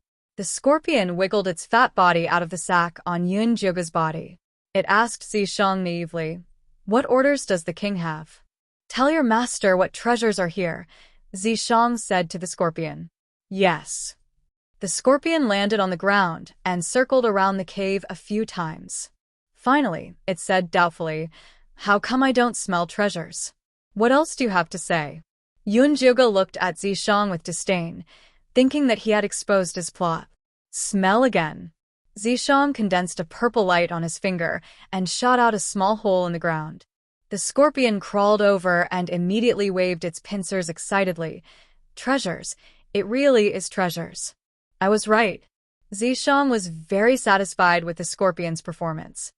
"Then, how do we go down?" Yunjuga's eyes lit up.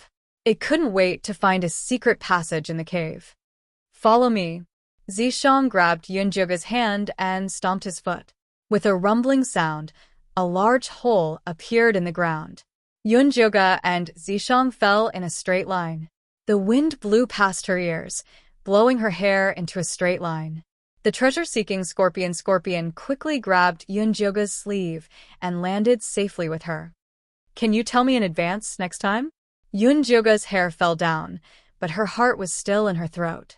Sure. If he still remembered. "Master, treasures." The scorpion waved its pincers and excitedly ate. Yunjuga took out the bloodthirsty bone spike and looked forward through the hazy red light. Instantly, she was shocked. This was an extremely wide cave. At this moment, there was a huge peach tree growing in the middle of the cave. The grayish-brown tree had a man's face on it. His facial features were deep and extremely handsome. His eyes were closed, and he looked exactly like the man in the human-faced mountain. "What the hell is this?" Yunjuga asked with wide eyes. "This is the human-faced Peach King." Zishang looked at the peach tree and couldn't help but lick his lips. This was a very nutritious thing. The human-faced Peach King seemed to know that danger was approaching, and its branches couldn't help but sway a little. "Peach King, but there are no peaches on his tree." Yunjuga looked carefully at the bare branches. There weren't even any leaves, let alone peaches. "Very soon. Where's the storage pouch that I gave you earlier?" Zishang asked. Yunjuga then passed the storage bag to Zishang. Zishang collapsed in front of the human-faced Peach King, and a stench of blood immediately assaulted his senses. Inside the storage bag were the corpses of demonic beasts. Blood earth dragon, armored crocodile, tiger, leopard, bear, lion, monkey, there were all kinds of breeds, and they piled up to the height of a small hill. There were even more than what Wolf Fong, the Han brothers, and the others had killed. "When did you get it?" Yunjuga looked incredulous. She had been with Zishang the entire time just now, and she hadn't seen him make a move. "After investigating, I found out that this guy is about to mature, so I went out for a stroll and helped him collect some food." As Zishang spoke, he spoke to the human-faced Peach King as if he was coaxing a child. "Come, good child, eat quickly." The Peach King didn't open its mouth. It was obvious that if it ate all the food, it would become food. "If you cooperate obediently, I can still spare your little life. Otherwise." Zishang turned hostile, and his tyrannical appearance was simply terrifying. The branch of the Peach King trembled, but it still didn't move. Zishang narrowed his gray eyes, and a savage purple light appeared in his eyes. His white fingers emitted a faint purple mist, which gradually turned into 5 long, sharp blades. The Peach King's entire body trembled. In front of Zishang, it was as pitiful as a little lamb. Yunjuga originally didn't want to care about this matter, but he suddenly received a pitiful will from the Peach King. "Please save me." "Wait." Yunjuga's heart stirred, and he hurriedly pulled Zishang's hand. "If you force it, it won't be sweet. If it isn't willing, why force it? If I want it to be sweet, it will be sweet." When Zishang became tyrannical, he was truly unreasonable. The face on the Peach King tree made an aggrieved expression, and a thin branch extended over, wanting to secretly pull on Yunjuga's sleeve. But before it could touch the person, Zishang stepped on it and snapped it. "You dare to touch the sovereign's people? You're tired of living." Zishang found this Peach King to be more and more displeasing to the eye.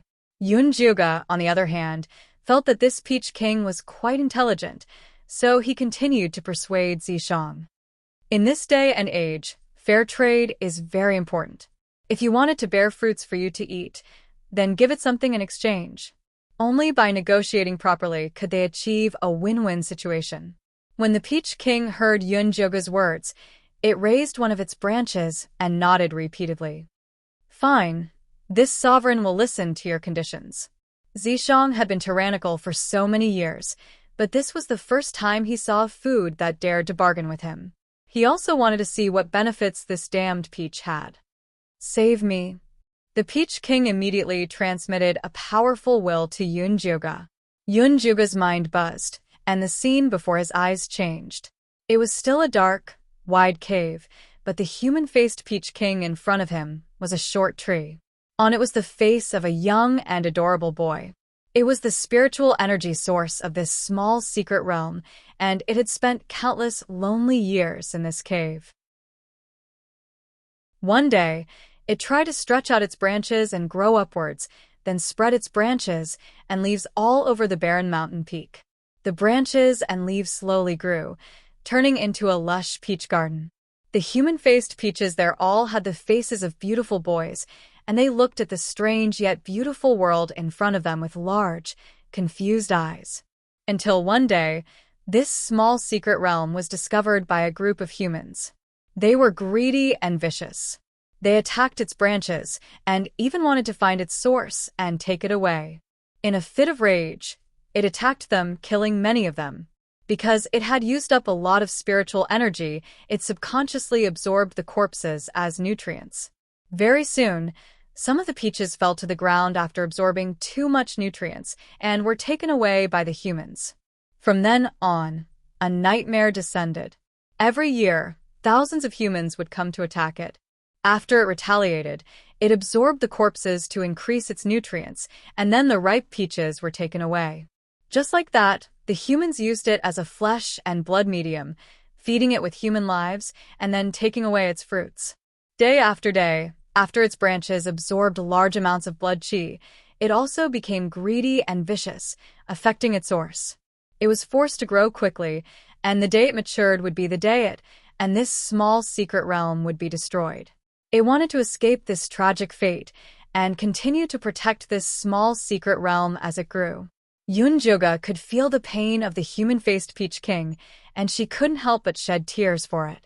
At this time, she faintly heard Zishang's call, and she slowly opened her eyes.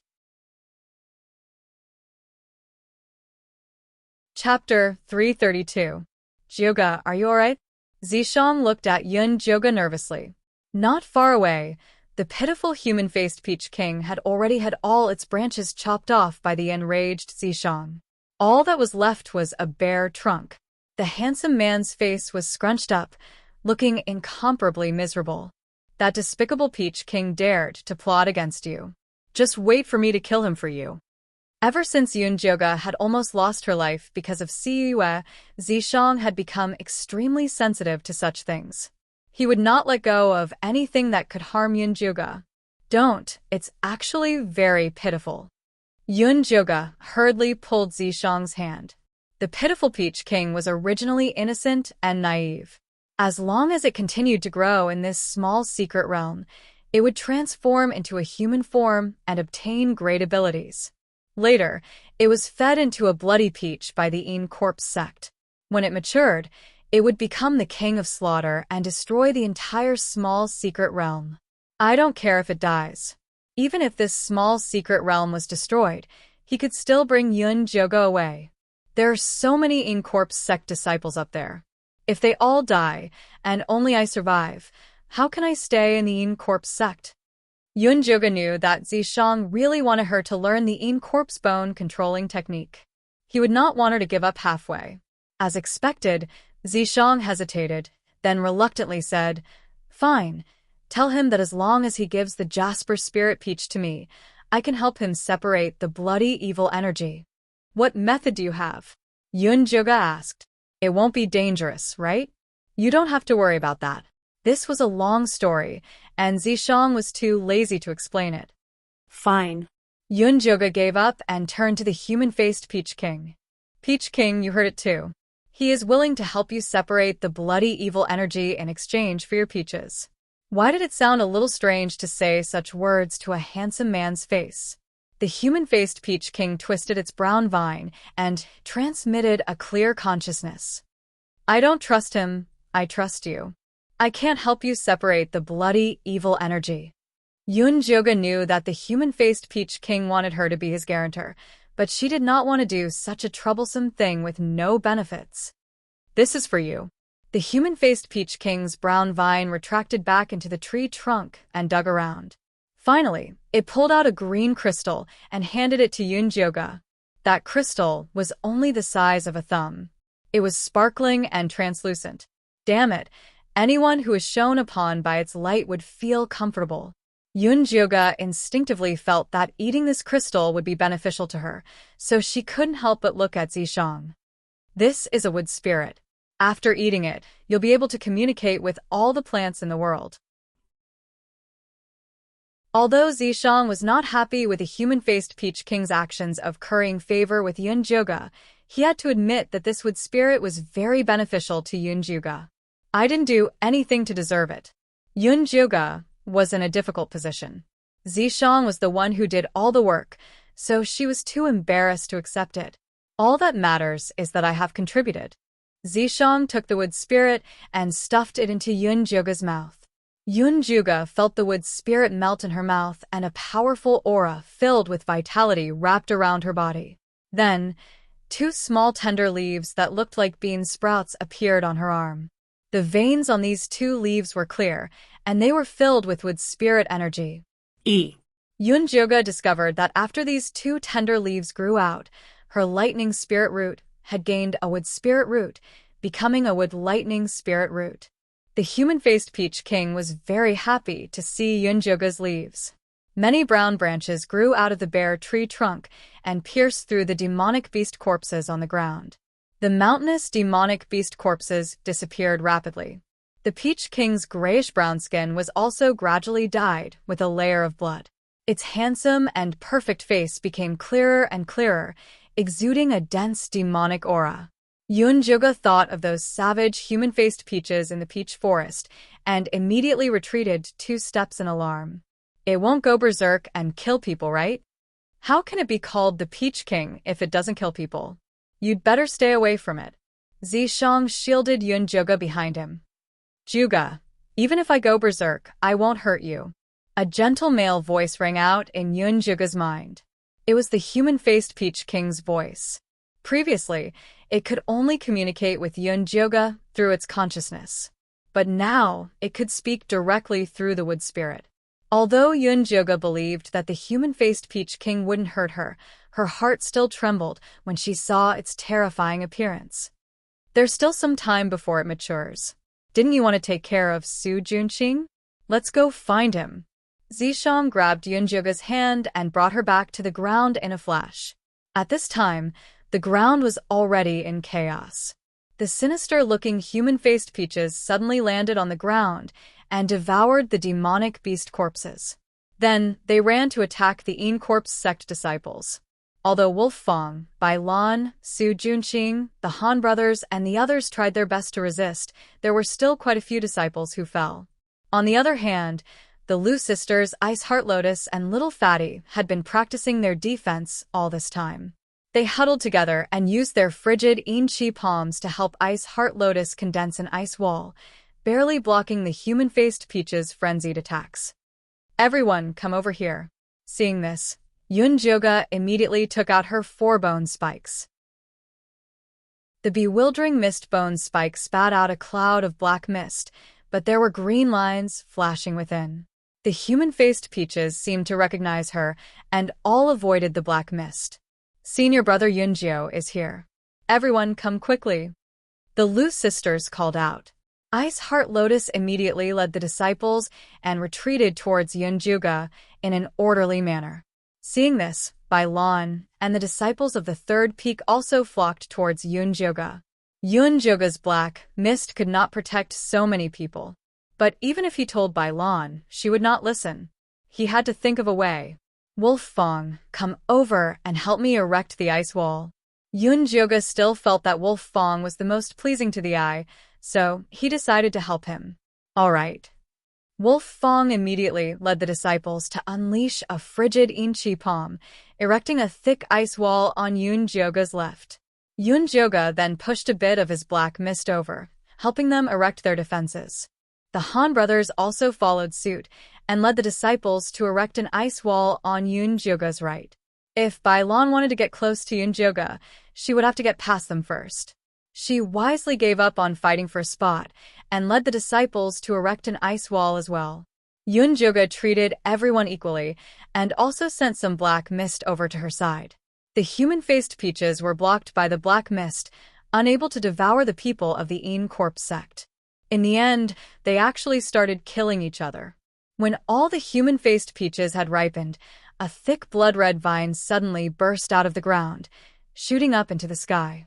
The ripe human-faced peaches seemed to have heard the summons of the gods, and immediately flew towards the red vine like moths to a flame.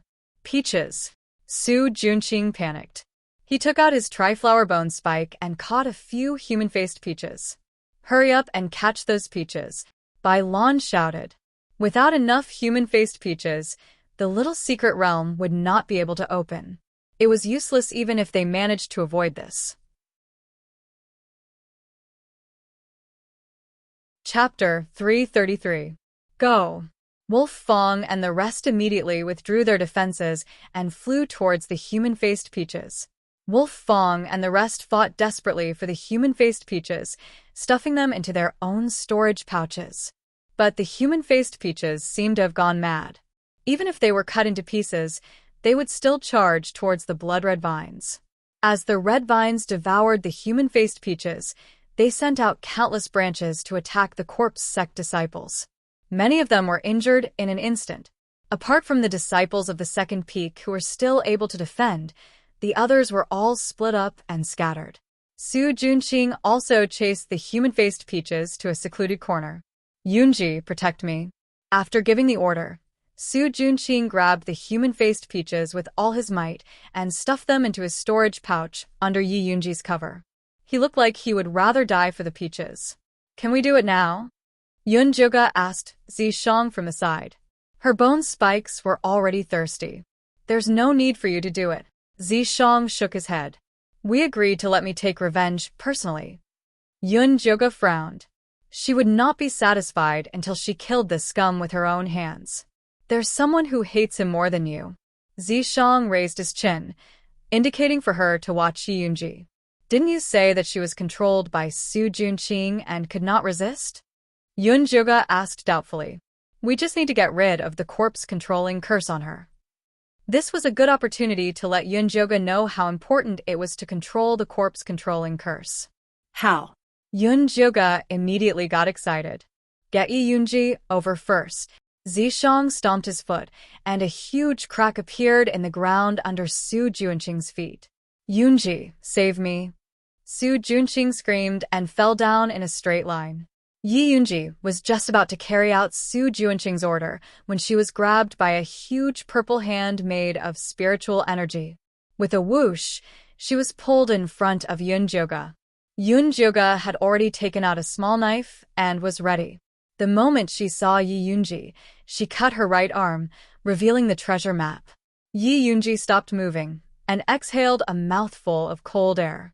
Then, her eyes began to rotate violently. "Yi Yunji, this is me, Yi's friend."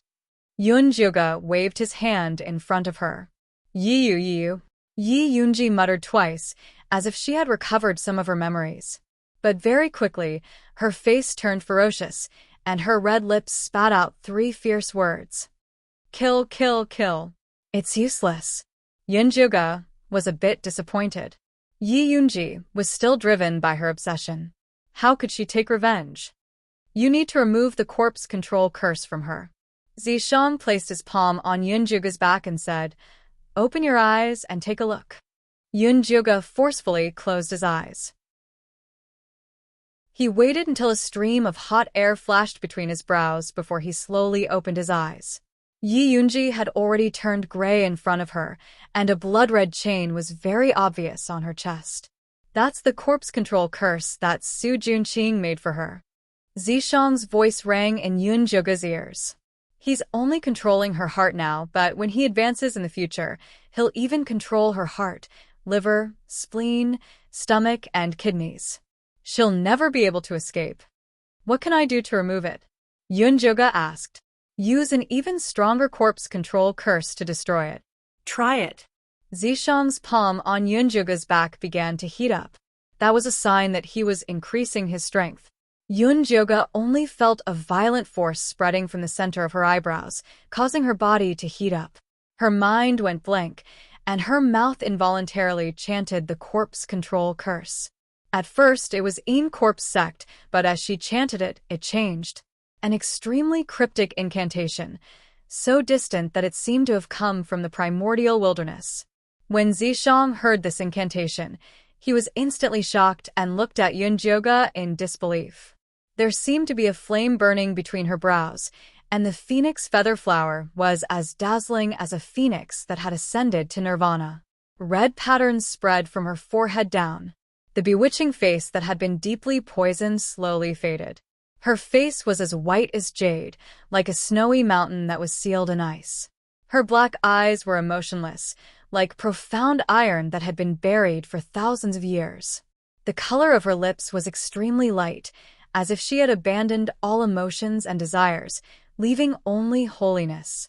The cryptic incantation came out of her mouth, turning into an ancient and mysterious holy light that instantly shattered the chains on Yi Yunji's chest. Zishang stared at the completely different Yunjoga. After 10,000 years, he finally saw his lover again. Zishang stretched out his trembling hands, wanting to touch Yunjoga's beautiful, holy, bewitching, and mysterious face. But before he could touch it, the red patterns retreated back into Yunjoga's forehead like a tide. In the next moment, Yunjoga opened her eyes. They were as black as ink, clear and nimble. How is it, have you removed the corpse control curse? Yunjoga asked impatiently.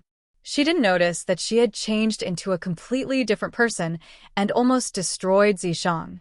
Zishang looked at Yunjoga, who had returned to her original appearance, and felt an indescribable sorrow and sadness in his heart, so he withdrew his hand. What's wrong with you?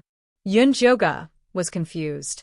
Zishang's eyes were so sorrowful just now, and she felt so unfamiliar.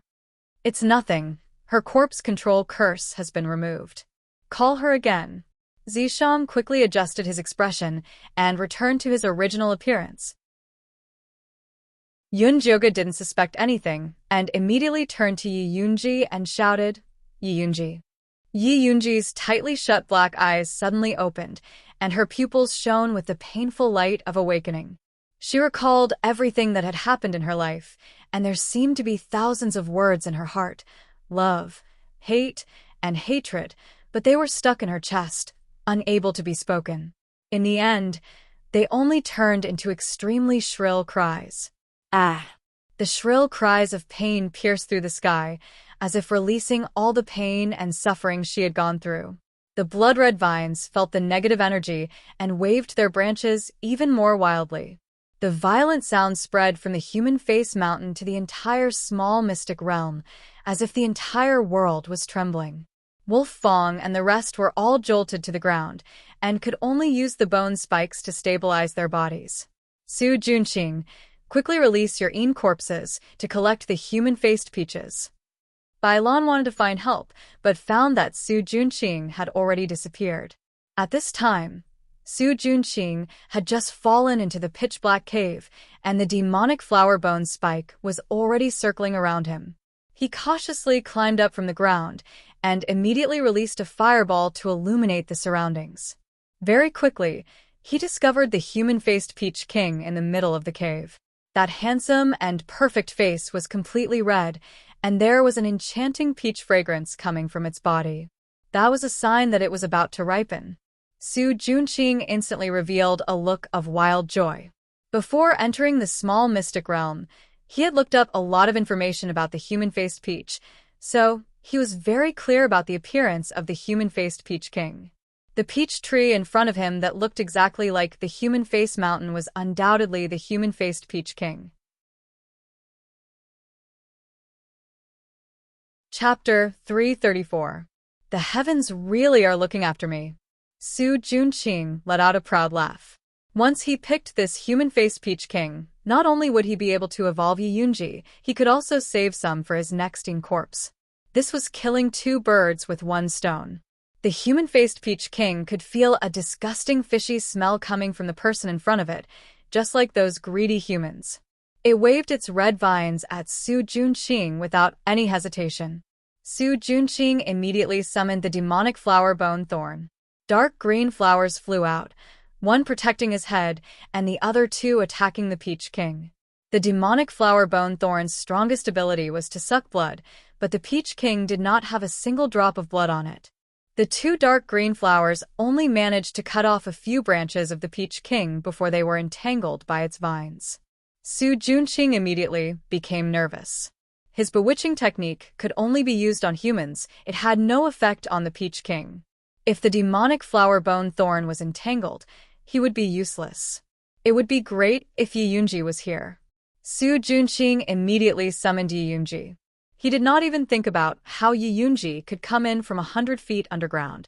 It was a pity that his summons was useless. Yi Yunji had already lost contact with him. Su Junqing's expression changed. Could Yi Yunji have been killed? That was impossible. He was about to summon again when a blood-red vine flew up from the ground and bound his feet. Following that, another blood-red vine turned into a sharp sword that stabbed at his chest. With a prung sound, the remaining ink flower blocked the attack in front of him, but it was quickly tied up by the blood-colored vines and dragged away. Su Junqing watched as the blood-red vine attacked again. He was so scared that he almost peed his pants. At this time, a slender white hand appeared in front of him. It spat out a cold qi that froze the blood-red vine. A long red sleeve swept in front of Su Junqing, carrying a delicate fragrance and a faint corpse aura. Yunji. Su Junqing hung in the air and said to Yi Yunji with wild joy, "Quickly put me down." Yi Yunji did not move. Her deep eyes just looked at him. Su Junqing hung upside down on the tree in a very sorry state. His hair was a mess and his facial features were a bit distorted. He did not look like the gentle young master from the past at all. Yi Yunji thought of how curious she was about the outside world when it was her first time leaving home. In the end, not long after he left the Yiklen Valley, he found an extraordinarily handsome and elegant young master who had been poisoned by a snake and fainted on the side of the road. She did not hesitate to save him. After the young master woke up, he thanked her profusely and insisted that she stay in his manor for a few days. From then on, he showed great concern for her well-being, tenderness and sweetness, and used gentleness and care to weave a net that trapped her deep within. She even got married to him in the Zhuangzi. At that time, she had thought that she would be happy forever. In the end, the fire in the valley of the Yi family had woken her up from her dream and broken her heart. Her family was destroyed, her child was aborted, and her little brother was missing. She was sent to the bloodthirsty ancestor as a blood slave. Finally, he put her into the corpse refining furnace and refined her into a corpse. Yi Yunji recalled the past, and her whole body trembled. She looked at Su Junqing with bitter hatred in her eyes. "Yunji, what's wrong with you?" Su Junqing looked at Yi Yunji's frighteningly dark pupils, and his heart couldn't help but jump. He curled his fingers slightly. He missed the corpse control spell. Kacha. Yi Yunji made a move and cut off both of Su Junqing's arms. Ah! Su Junqing gave a pitiful cry and broke out in a cold sweat. His heart was filled with fear. Could it be that Yi Yunji was taken by another corpse control master? Su Junqing, I never thought that you would have a day like this. Yi Yunji suddenly spat out these cold words. Su Junqing looked at Yi Yunji with a look of disbelief. Corpses could not speak. Only if they evolved into a living corpse would they be able to recover the functions of a living person. Could it be that Yi Yunji had a great opportunity that allowed her to jump several levels and directly become a living corpse? Then wouldn't he be rich? Things are like this, and you're still dreaming of getting rich. Yi Yunji looked at Su Junqing's greedy eyes. She would always be a tool in his heart. Yunji, could it be that you've recovered your memories? Su Juanqing's pupils shrank, suddenly realizing that something was wrong. The things he did to Yunji in the past could be said to be worse than a beast. If she recovered her memories, how could she let him go? That's right, you can think about how to die so that you won't let me down. Yi Yunji gently stroked Su Juanqing's face. A bone-chilling cold seeped into his body. Su Juanqing couldn't help but shiver. He wanted to kneel down and beg for mercy. He wanted to weep and repent for his past mistakes. But right now he was hanging upside down in the air. If his tears flowed backwards, it would be very ugly. Moreover, it would be very difficult to move Yi Yunji. Su Juanqing's mind quickly turned. Then he revealed a bitter smile and said, Yunji, I know you hate me. I also know that my past actions are not worthy of your forgiveness, but I truly love you. I refined you into a corpse because I want to be with you forever, never to be separated. Yun Jioge was currently hiding with Zishang in the dark. Hearing Su Juanqing's confession, he was so disgusted that his body had goosebumps. He wanted to go up and give him a few slaps. Yi Yunji seemed to have heard Yun Jioge's thoughts. She reached out and slapped him 3 times. Her actions were extremely ruthless. Su Juanqing's ears instantly buzzed. He spat out a mouthful of blood and 3 teeth. His cheeks were red and swollen. Blood flowed out, making him look incomparably miserable. Yunji, if hitting me can help you vent your anger, then hit me. Su Juanqing pretended to be affectionate. His words were very tragic. Beat him to death. Yun Jioge waved his fist at the side. Yi Yunji was not polite. She punched Su Juanqing's face. Su Juanqing's face was covered in all kinds of colors. He opened his mouth and spat out several mouthfuls of blood. Tisk, beating him to death is letting him off lightly. Yun Jioge's anger was not enough to vent. Su Juanqing was such a cruel and unscrupulous man. He should be punished even more cruelly. Yun Yunji. Su Juanqing was beaten until tears and blood flew out of his nose. He was in so much pain that he couldn't even speak. But he knew that Yi Yunji had always been soft-hearted. The more he acted pitifully, the more likely he would be to ask for her forgiveness. So he forced himself to say, I know you want to kill me. I don't blame you because I deserve it. I just want you to eat me. Don't leave even my bones behind. That way, I can be with you forever. When Yi Yunji heard Su Juanqing's words, her body trembled and she stopped. Yun Jioge was worried that Yi Yunji would really fall for it.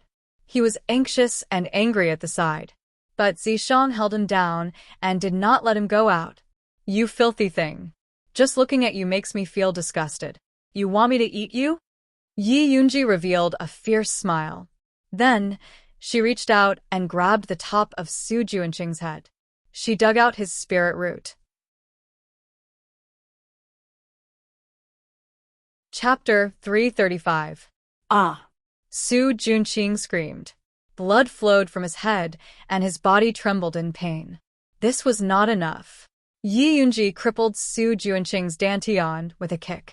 Then, she stabbed her fingers into his face like knives and injected the frigid corpse poison into him. Su Juanqing felt like he had fallen into a bottomless ice cave. The pain on his face and body was enough to drive him crazy. He screamed and lost consciousness. Yi Yunji put Su Juanqing down from the vine and threw him to the side like trash. Then, she walked towards Yun Jioge. You let him go just like that? Yun Jioge glanced at Su Juanqing. He saw that he had been hit by Yi Yunji's frigid corpse poison. Not only was his spirit cultivation destroyed, his face and body were covered in tumors. He looked more disgusting than a toad. It was a horrible sight. Letting him live is the most painful thing. Someone will take care of him when we get back. Yi Yunji's expression was calm. The beating just now had vented a lot of her anger. After knowing that Su Juanqing's final outcome would be worse than death, she did not pay any attention to him. Then what do you plan to do next? Yun Jioge asked. Yi Yunji's corpse control curse had been removed. She had regained her previous consciousness. She could choose a new path to live. Although Corp's sect would still try to harm her if they found out, it would not be a problem if she found a place far away from Corp's sect to live in seclusion. I am already a dead person. I should go where the dead should go, Yunji said calmly. You want to die? Yunjuga did not expect Yunji to choose this path. I died a long time ago. All that's left is a wisp of my soul. I won't last long. Yunji was very calm about death. She had lived a failure in this life. There was nothing left for her. The only thing she was worried about was her younger brother, Yu. She had committed heinous crimes, but her younger brother had never given up on saving her. Towards this younger brother of his, he really owed too much. Junior brother Yunjoga, you are Yu's friend. I want to ask a favor of you. Yunji had never seen Yunjoga's real body. Naturally, she thought he was a man like the Corp's sect disciples. Please speak. As long as it is within my means, I will definitely not refuse, Yunjuga said solemnly. I don't have anything on me. I don't have anything to leave for my little brother. The only thing I have is this Corp's body, so I ask you to give my body to you after my consciousness disappears. From now on, she would protect her little brother by his side, forever protecting him. I can take you to find you, but your face. Yunjoga was in a bit of a dilemma. He was afraid that the news would be leaked and lead to the Corp's sect's pursuit. You don't have to worry about that. Yunji smiled and touched her forehead with her finger. Her hair, eyebrows, and eyelashes all turned snow white. The dazzling red mole between her eyebrows instantly froze into an ice sculpture and fell into her palm. Her pale white skin slowly cracked, covered with countless small black cracks. She looked like a failed puppet, completely different from the beautiful Corpse from before. Yunji reached out her cracked hand and dug out the treasure map from her right arm. Then she gave it to Yunjoga. I'll ask you one more thing. Don't tell Yu that this is my real body. Let him think that I'm already dead and that my corpse is buried in a sea of flowers. He knows that I love flowers the most. Yunji revealed a grin, giving off an indescribably terrifying feeling. All right. Yunjoga took the treasure map with a heavy heart. This ice sculpture, help me give it to a disciple from the bloodthirsty sect called Thin Monkey. Although he isn't a good person, he treats me well. Yunji gave the red mole that had turned into an ice sculpture to Yunjoga. During her days in the bloodthirsty sect, because she was worried that she would be sent to the blood cave as a cauldron, she lived in fear every day and night. It was Thin Monkey who gave her a trace of warmth in her darkest time. She always remembered this kindness. In order to save you, Thin Monkey died after helping us break the sect protecting array. Yu has already taken his ashes, Yunjoga said as he took the ice sculpture. Yunji was stunned. After a while, she said, then I'll put this red mole into his ashes. All right. Yunjoga nodded and then asked, is there anything you're worried about? Something I'm worried about? Yunji's eyes flashed with a trace of confusion. She had sealed her energy in her right arm, so as long as she didn't use it, no one would discover her special physique. Everything that needed to be said had already been said. There was nothing she couldn't let go of. If there was anything she couldn't let go of, then there was only one thing. Yunji's eyes fell onto Su Junqing, who was like mud in the corner. She gave a soft sigh and said, after he's tortured, help me give him a release. All right. Yunjoga nodded. Yunji really was a loyal woman. Even if she hated Su Junqing, she would still give him a trace of pity. Such a good woman. Why was her life so bitter? Thank you, you're also a good person. Yunji left behind a final smile. Her black eyes gradually lost their light and she completely disappeared from this world. Yunjoga looked at Yunji with a sad expression. The only thing she could do now was to send Yunji back to Yu's side. But she didn't know how to send such a terrifying corpse to Yu. She didn't know what he would think. Before Yunjoga could think of a way, she heard Zishang seriously say from the side, quickly put her away, the Peach King is about to ripen. Yunjoga turned to look and found that the Peach King had already turned into a perfect human figure. A tall nose, handsome eyes, perfect facial features, and a tall and slender figure. If it was placed in the human race, it would be a rare, handsome man. It was a pity that the bloody aura on its body was incomparably thick. On the peach tree branch, the left half of the peach was condensed from blood, filled with a fierce aura, while the right half was carved from jade, filled with a delicious spiritual energy.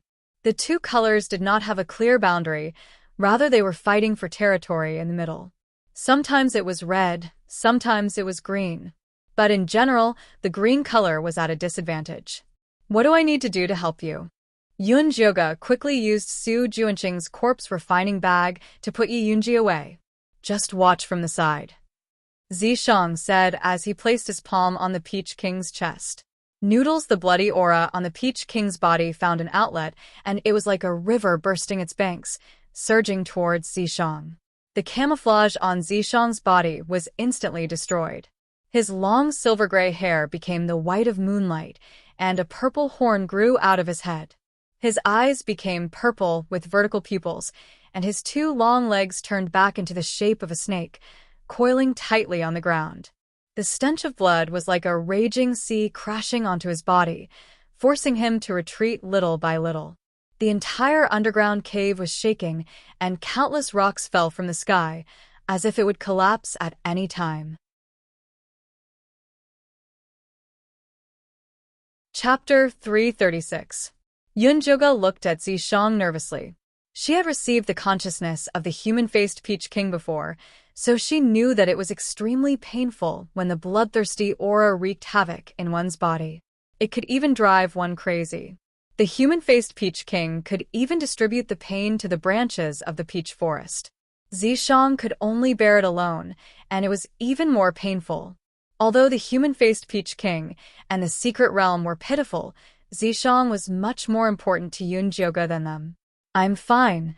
Zishang could feel Yun Jioga's worry, so he turned and smiled at her. A drop of blood rolled down his pure white face. His smile was even uglier than crying. Is this peach really that important? Is it more important than your life? Yun Jioga looked at Zishang with heartache.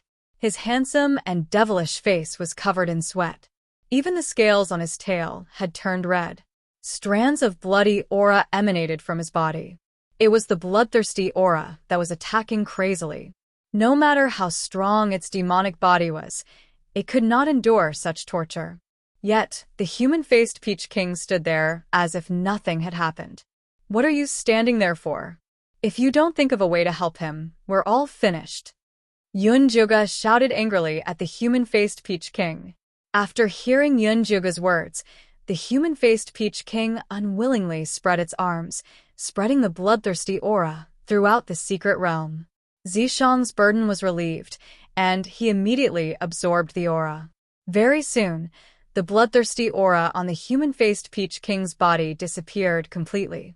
The peach on the red branch had turned completely green, giving off a fruity fragrance. The human-faced Peach King had also turned completely human.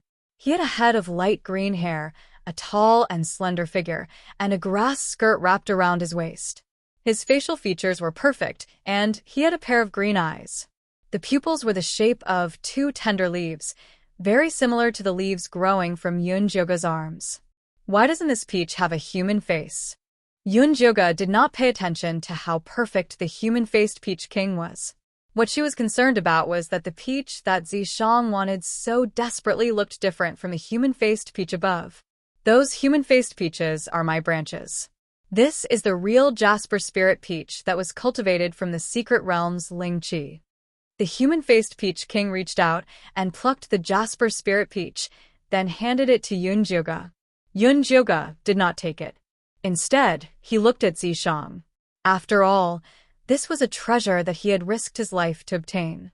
Store it in a jade box. Zishang gestured to Yun Jioga. Yun Jioga immediately took out a jade box and put away the Jasper Spirit Peach. The human-faced Peach King reluctantly said to Yun Jioga, "This little secret realm is about to close completely. You guys should leave quickly." Just now, He had used his bloodthirsty aura to destroy all the restrictions left behind by the evil people and erase the coordinates of this mystic realm. In the future, he would completely leave the sight of the human race. Then what about you? Yunjoga was a little worried that something would happen to the human-faced Peach King. After all, it had given her a wood spirit and a peach. I can't leave my main body yet. I'll be able to leave the small mystery realm after I've completely transformed. At that time, I'll look for you and repay you for saving my life. A gentle light flashed through the human-faced Peach King's green eyes. He really liked this girl called Yunjoga in front of him. Her scent was very fragrant, and it could calm his raging heart. Unfortunately, that Yao called Zishang was too scary. Otherwise, he would really want Yunjoga to stay behind to accompany him. Then I wish you all the best. Yunjoga still didn't know that the human-faced Peach King had designs on her. She even politely gave her blessings. The human-faced Peach King immediately revealed a joyful expression. He nodded heavily and said, "Okay, I'll definitely look for you. It's getting late, let's go." Zishang grabbed Yunjoga's shoulder with a possessive look and gave the human-faced Peach King a warning look. This damned Peach dared to have designs on his wife. He would kill him sooner or later. All right, let's go. Yunjoga didn't forget to bring the unconscious Su Junqing with her when she left. However, she wasn't willing to touch him directly, so she used a rope to tie him up and drag him to the ground. At this time, the human-faced mountain was already shaking, and the mountain rocks were collapsing. The entire small mystery realm was on the verge of destruction. The disciples of the Encorp sect were so scared that their faces were pale. Many of them were paralyzed on the ground, waiting for death in despair. "Are we going to die here?" Little Fatty had a sullen expression. He still had a great life that he hadn't enjoyed yet. The Lu sisters didn't say anything. They only held each other's hands tightly. They were already very satisfied to be able to live and die together. The only pity was that they couldn't get revenge on their uncle's family. Ice Heart Lotus was still waving the frostbone spike in her hand as she fought. Wolf Fong, Bai Lan, and the Han brothers were also desperately looking for a way to leave, but they were disappointed again and again. Just as everyone was in despair, a clear voice rang out like the sound of nature. "Everyone, come quickly. There's a passage here that can leave." The people of the Encorp sect raised their heads and saw Yunjoga standing in front of a pitch-black spatial passage, waving at them desperately. At that moment, everyone remembered her bewitching and beautiful corpse-poison face. They were so shocked that they froze on the spot. "What are you all standing there for? Come quickly," Yunjoga shouted again. Only then did everyone come to their senses. They rushed towards Yunjoga, wailing like ghosts and howling like wolves. "What the hell are you squeezing? You'll only break the passage if you all rush in like a swarm of bees."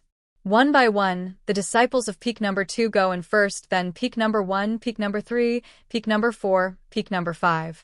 "If you don't have asterisk king listen to me, believe it or not, I'll destroy the passage right now." Yunjoga took out her bone spike and attacked Wolf Fong, the Han brothers, and Bai Lan. She was standing beside the passage now. A bone spike could disrupt the space and destroy the passage. Wolf Fong and the others immediately came to their senses. They restrained the disciples according to Yunjoga's instructions and lined up obediently.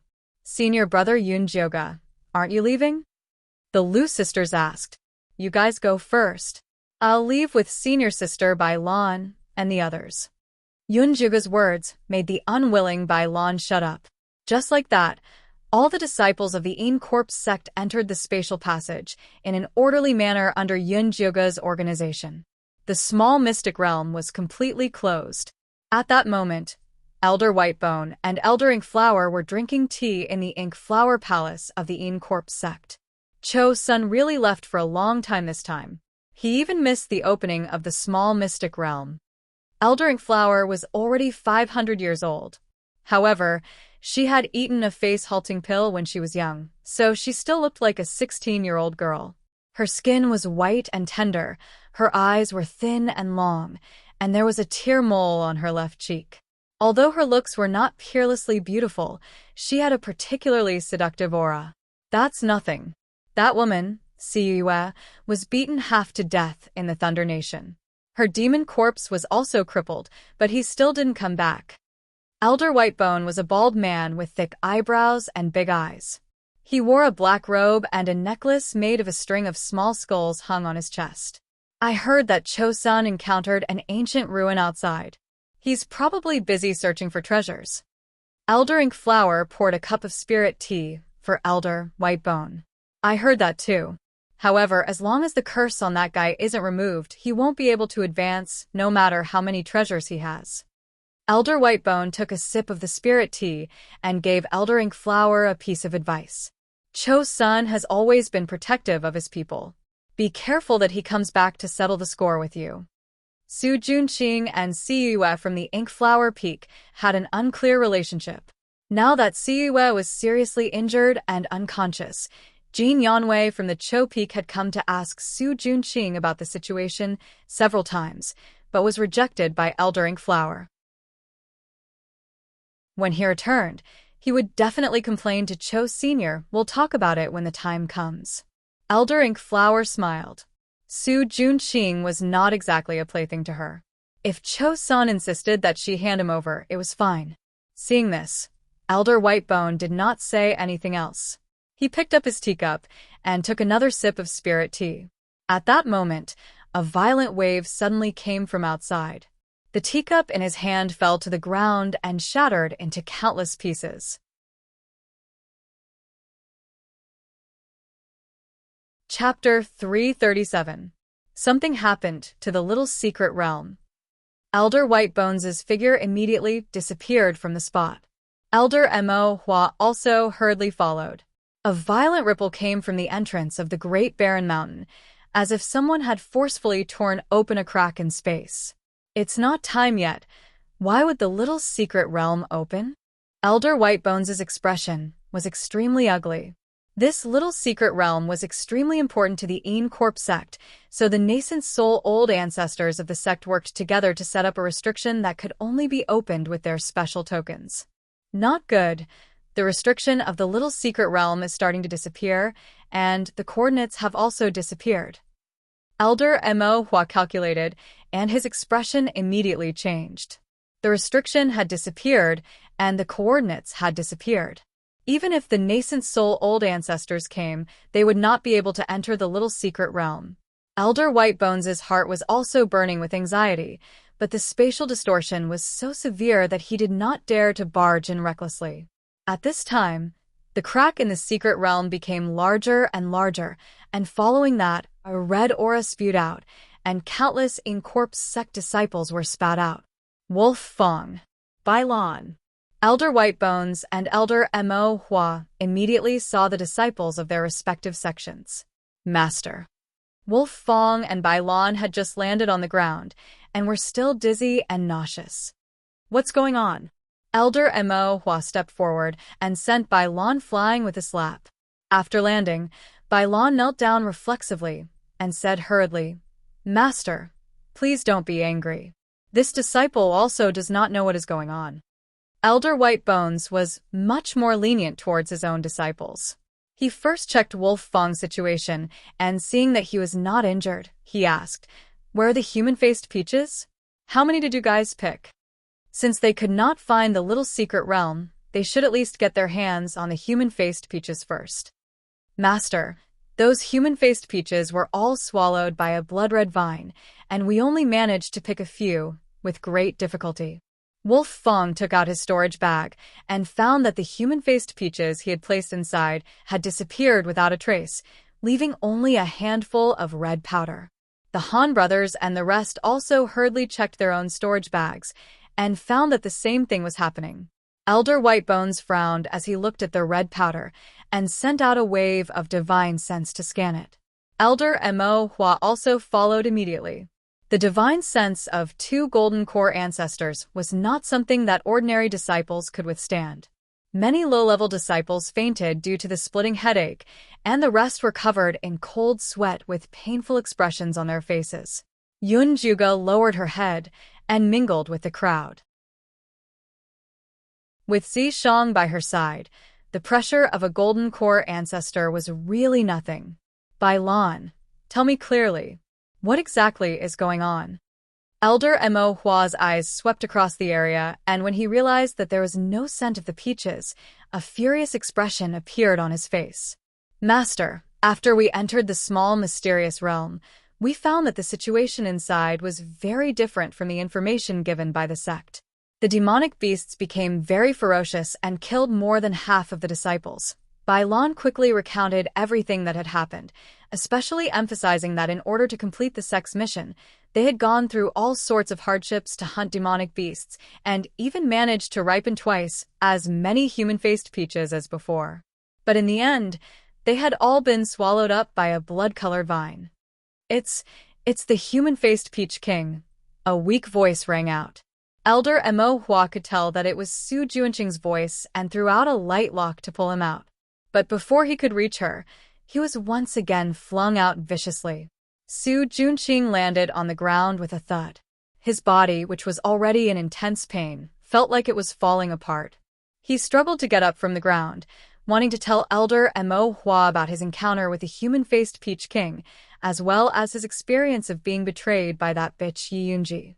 But when he raised his head, he saw a look of extreme disgust in Elder Mo Hua's eyes, as if she was looking at trash. Junior brother Su, how did you become like this? Bai Lan also couldn't help but take a few steps back. The people around Su Junqing all retreated, as if they were afraid of being infected by the plague. What happened to me? Su Junqing still didn't understand what had happened. Although Yi Yunji had destroyed his spirit root and cultivation, he believed that as long as Elder Mo Hua was willing to help him, it would not be difficult to transplant a new spirit root. See for yourself. Bai Lan shot out a crystalline image out of goodwill and landed in front of Su Junqing.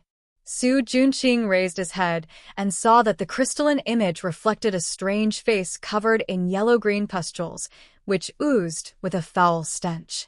He looked down in disbelief and found that his hands and body were also covered in the same pustules. Impossible, this isn't me. This definitely isn't me. Su Junqing desperately shook his head, wanting to get away from the image, but he tripped over a rock and fell to the ground. The nearby disciples immediately scattered, each one of them revealing a disgusted expression. The Lu sisters even said in a small voice, "So disgusting." That's right, I want to vomit when I see it. Su Junqing was about to go crazy. He had always been confident in his looks and body. He had indeed used his good looks to obtain many benefits from women. Now that he had become like this, he definitely couldn't accept it. Master, save me. Su Junqing fearfully reached out his hand towards Elder Mo Hua for help. Where's your life-sourcing corpse? Elder Mo Hua glanced over and found that Su Junqing's corpse refining bag and storage bag had disappeared. She betrayed me. Su Junqing thought about how his current misery was caused by Yi Yunji. His eyes immediately filled with a bone-deep hatred. She's being controlled by someone? Elder Mo Hua was doubtful. The strongest people that entered the small secret realm were at the Foundation Establishment realm. It was impossible for them to steal the corpses of cultivators of the same level. No, she's become a living corpse. Su Junqing shook his head. Living corpse? Elder Mo Hua was shocked. Tell me in detail. Elder Whitebone's eyes flashed with an indescribable glow. A spirit Dao body that had become a living corpse, that was the most powerful corpse. This kind of treasure, even if they had to fall out with Mo Hua, they had to take it back. Su Junqing didn't even have time to speak before Elder Mo Hua's eyes flashed with a fierce glow, and he reached out his hand. An ink-black Shi condensed into a large hand that covered Su Junqing's head, instantly piercing through his entire body. Su Junqing's eyes were filled with blood, his eyeballs popped out, the veins on his face and neck popped out, those pustules popped out. Yun Zhuge's heart was shocked. At first he thought that Elder Mo Hua wanted to save Su Junqing, but after seeing the situation clearly, he knew that Elder Mo Hua had actually used the soul-searching technique on Su Junqing. This soul-searching technique was a kind of tyrannical evil cultivation technique. It was specially used to gather information. It's said that people who were hit by this cultivation technique would feel like their brain was being repeatedly stirred by a knife. Not only was it very painful, they would also become a cripple after using it. Elder Mo Hua was truly ruthless, making a move without saying a word. Yun Joga finally understood what Yi Yunji meant when she said someone would take care of Su Junqing. Being tortured by the soul-searching technique, it was definitely 1,000 times more painful than being beaten to death. Chapter 338. Elder Whitebones waited for Mo Hua to finish searching before asking, "How is it?" "See for yourself." Elder Mo Hua withdrew her hand gloomily. She had already found out the whole story from Su Junqing's soul. Although the human-faced Peach King and Yi Yunji were both good things, it was too painful for them to be left in the small secret realm. Such a painful thing naturally had to be shared with others. Elder Whitebones also used the soul-searching technique on Su Junqing. When he saw the human-faced Peach King and Yi Yunji, he couldn't help but reveal an expression of wild joy. But when he saw the small secret realm collapse, he instantly fell from the clouds. He was so angry that he wanted to smash Su Junqing's soul with one palm. Keep his soul. When the sect leader and Cho Sun asked, let them search it themselves. This time, the small secret realm was sealed, and the In Corpse sect suffered heavy losses. The sect leader would definitely ask. She and Whitebones were responsible for this matter and couldn't escape responsibility. Rather than wasting time explaining, it was better to let them search his soul themselves. Elder Mo Hua took out a soul-collecting bottle and kept Su Junqing's soul in it. His body was burnt to ashes by a fire. Su Junqing really can't live this time. Zishang sometimes admired the creativity of the human race. When it came to torturing people, they were indeed skilled. Yun Juga was deeply convinced.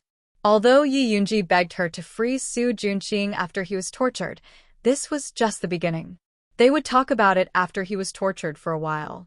But after Elder Cho's son and the sect leader tormented him a few times, Su Junqing's soul probably wouldn't be left. All of you, open your storage bags. Elder Mo Hua was still unwilling to give up. Although the human-faced Peach King was left in the secret realm, someone might pick up the corpse refining bag and bring Yi Yunji out. After Wolf Fong, Bai Lan, and the rest saw Su Junqing's miserable state, not many dared to resist. All of them obediently opened their own storage pouches and held them in their hands. Yun Joga was the same. Anyway, the corpse refining bag and Su Junqing's storage bag, as well as her valuable possessions and pets, were all with Zishang. At this moment, her storage bag only had some pills, a few bone spikes, a corpse-controlling bell, and a few thousand spirit jades from selling the beast-attracting incense. The people present were all Qi condensation disciples, and none of them were good people. Only Wolf Fong and Bai Lan's storage bags were worth looking at. In particular, the set of evil weapons in Wolf Fong's hands was not bad. However, Elder Whitebones would not go to the extent of laying his hands on his disciple for such a small thing. Elder Whitebones and Elder Mo Hua scanned the area with their divine senses and had to admit that the corpse refinement bags were not in the hands of these disciples. Mo Hua Chang's heart ached at the thought that his famous magic weapon, the demonic flower bone spike, was missing. Fortunately, it wasn't like he didn't gain anything. At least she found a talent in Su Junqing's place and could recruit him into her ink flower palace. Yun Juga could clearly feel Elder Mo Hua's gaze landing on her. Yun Jiu, right? Elder Mo Hua walked in front of her and asked, "Raise your head." Yun Juga had no choice but to raise her head. However, she still looked down. She was worried that Elder Mo Hua would see through her disguise. "Young lad, you're not bad. Come back to the ink flower peak with me later." The ink flower elder did not see through Yun Joga's true body and was very satisfied with her bewitching appearance. "Junior brother Yun Jiu will be on the same peak in the future," Bai Lan immediately said with a smile.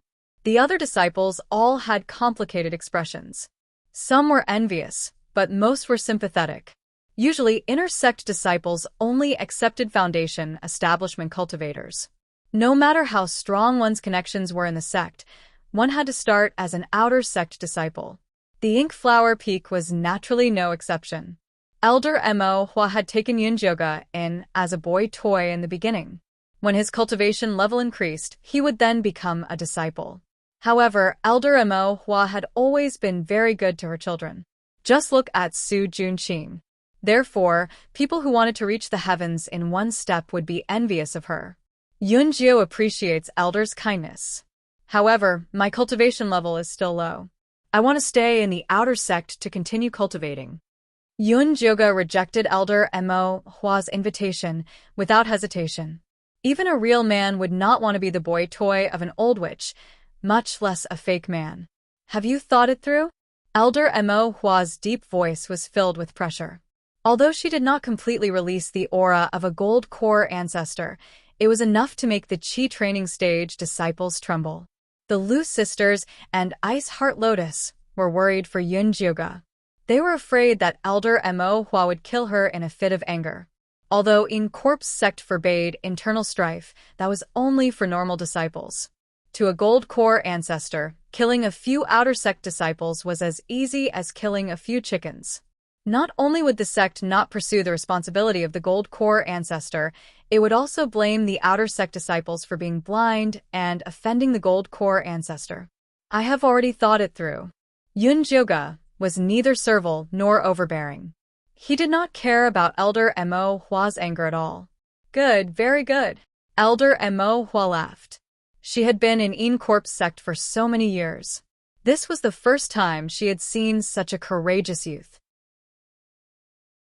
It was really interesting. She decided to play with this youth and teach him how to survive in the In Corp sect. Bai Lan looked at Yunjoga sympathetically. She somewhat admired her courage, but also sneered at her ignorance.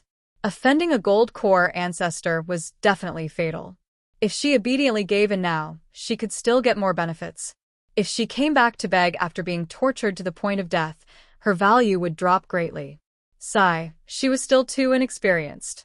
All right, everyone has worked hard in the small mystic realm. Go back and rest. Elder Whitebones said in a good mood. Every year, the disciples who came out of the small mystic realm alive would become the pillars of the sect. This time, it was a good thing that so many people came out alive. The sect had gained a lot of manpower. Thank you, Elder. After Wolf Fong and the Han brothers thanked Elder Whitebones and Elder Blackflower in unison, they walked towards their respective outer sect peaks. The originally popular Yunjoga was now completely empty. No one dared to approach her. Ice Heart Lotus wanted to go over, but she was held back by Little Fatty. The Lu sisters acted as if they didn't know Yunjoga at all, and hurriedly went back. If it was someone else being isolated like this, they would probably feel lonely, fearful, and angry. However, Yunjoga did not feel anything with Zishang by her side. She could understand why the Lu sisters and Little Fatty were like this. After all, Elder Mo Hua was powerful. It was easy for him to take care of them. Avoiding her was the wisest move. At this moment, Zishang suddenly whispered in Yunjoga's ear, "When we go back, this sovereign will give you a peach. You're willing to share it with me?" Yunjoga was slightly surprised. Although Zishang would always think of her when there were benefits, this Jasper Spirit Peach was something that he had risked his life to obtain, so she felt ashamed to accept it. Chapter 339. If it was someone else, I would definitely not give it to them. However, for you, let alone a Jasper Spiritual Peach, even if you want to eat my heart, liver, and lungs, I would be willing, Zishang said with a grin. Yunjoga couldn't help but roll her eyes. Zishang was always like this. You could never guess whether he was telling the truth or lying. Sometimes, she could feel that Zishang liked her, but sometimes, she felt that Zishang was only with her for the sake of sex. So, she had very complicated feelings towards Zishang. Sometimes, she really didn't want to talk to him. The two of them quickly returned to their cottage.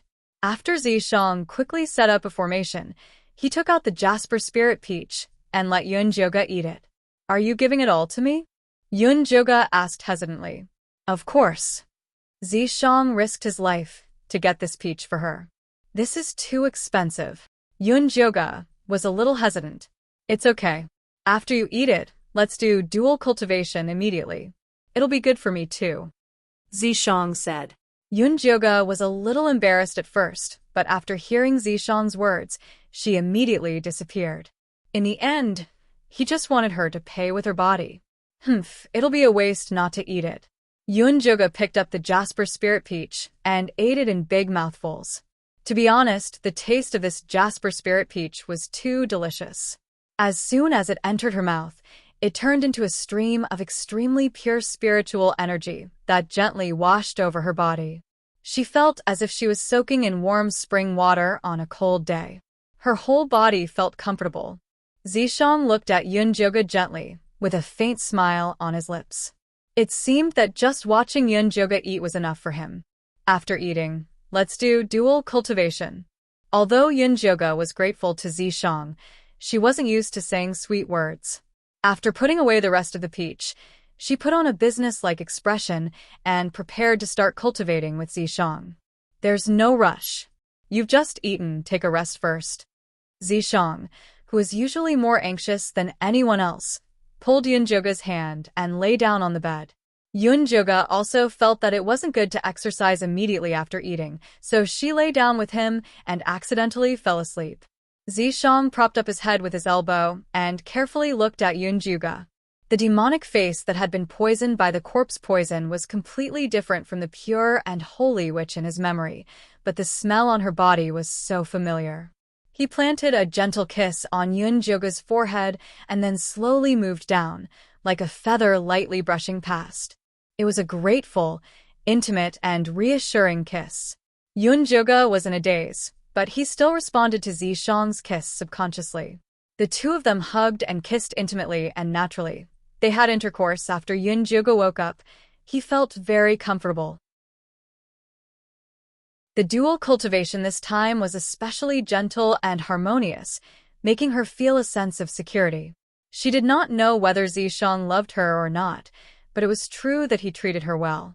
Moreover, Zishang's attitude towards her had changed a little. He was a little more gentle and considerate towards her. Although Yun Joga didn't know what was going on, he was very satisfied. More importantly, the 9-layer bone shatterer poison in her dantian was finally removed by 1 layer, leaving only 5 layers. Zishang looked at Yun Joga with a gentle smile on his face. At this time, the defensive array formation set up in the house rippled. Zishang glanced outside and said, "That little fatty Jinlin is looking for you," and he brought someone with him. As soon as he finished speaking, there was a knock on the door. Yun Joga got up and opened the door. She saw Little Fatty and a middle-aged man with mid-stage foundation establishment cultivation standing outside. The middle-aged man had a long and thin face. Although he looked handsome, there were faint wrinkles between his brows. He looked like a serious person.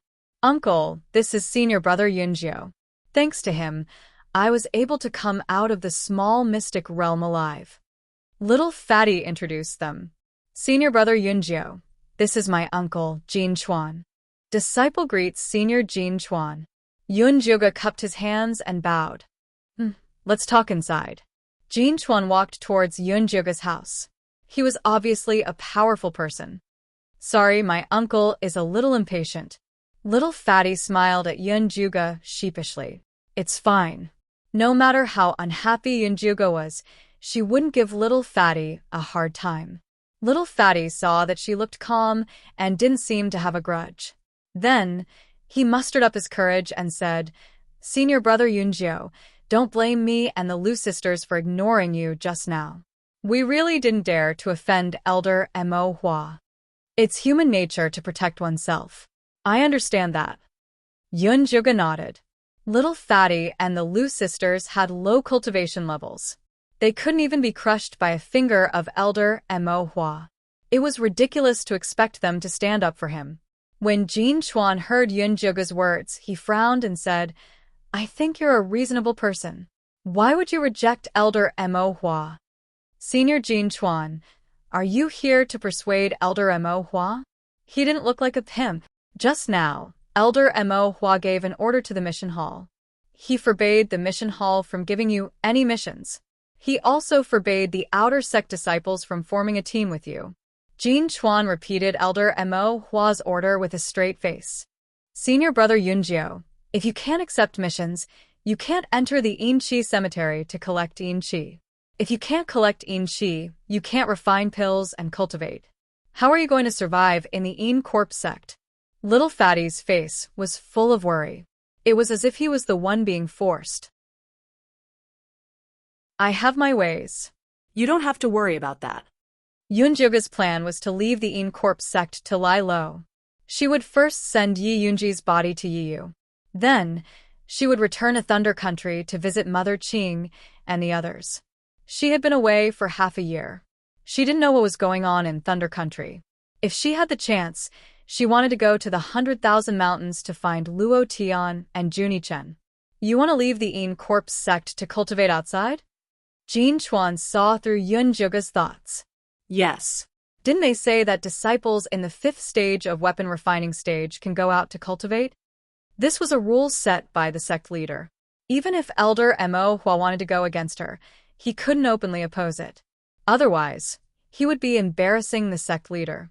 The sect leader personally gave the order. He said that all disciples participating in the small mystery realm must be investigated in the sect. They are not allowed to go out. You can't go against the sect leader. Take care of yourself. Jin Chuan stood up and left. The fact that he had personally come to talk to Yunjoga about this was already because of Little Fatty. Senior brother Yunjiu, think about it. Anyway, I won't dare to come here openly in the future. If there is any news, I will think of a way to inform you. Little Fatty lowered his voice and said, Thanks. Yunjuga patted Little Fatty's shoulder. It was rare for him to be so considerate. That's right. Ice Heart Lotus originally wanted to come find you. However, he was locked up by his sister-in-law to cultivate. He told me to tell you not to be angry at him. Little Fatty thought of something else. Tell him to cultivate in peace. Otherwise, he will also be captured and sent to Ink Flower Mountain. Yunjuga joked. Although Ice Heart Lotus was a little feminine, he was really beautiful. Maybe one day, Elder Mo Hua would like him if he wanted to change his appetite.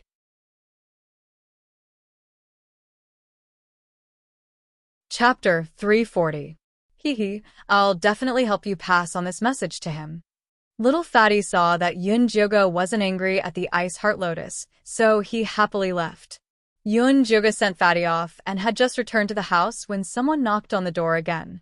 She opened the door and saw Wolf Fong, dressed in black, standing at the door. I have something to talk to you about. Let's talk inside. Wolf frowned. It was obvious that the matter was very urgent. Come in. Yunjuga brought Wolf Fong into the house and was about to pour him some hot tea. No need. After Wolf waved his hand to reject, he went straight to the point and said, I heard that you have a mysterious white bone monkey. The news travels fast. Yunjuga smiled as he poured himself a cup of tea and drank it.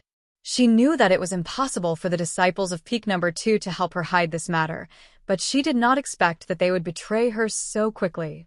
Paper can't wrap fire.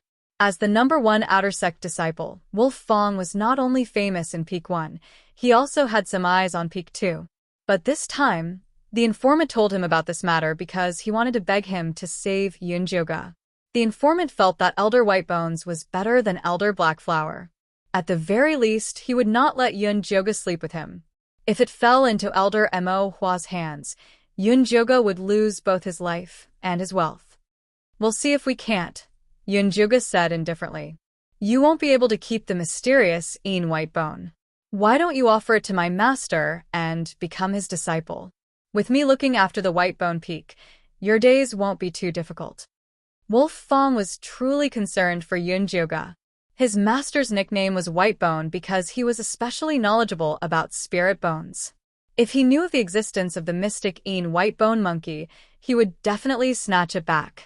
I appreciate senior brother Wolf Fong's good intentions, but the profound Whitebone monkey is very important to me. I don't want to give it away.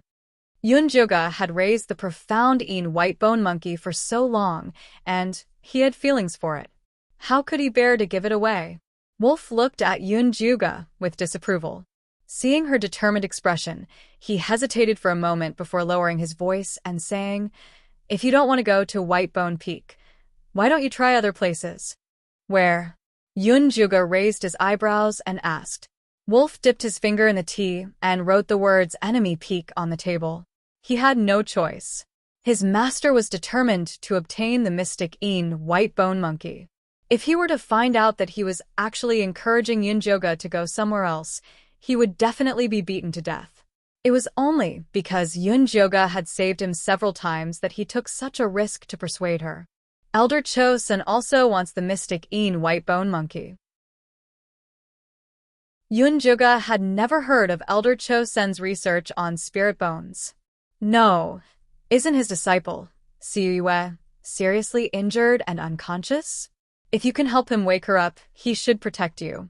Wolf Fong was just giving Yunjuga a suggestion. Elder Cho-san's background was also very complicated.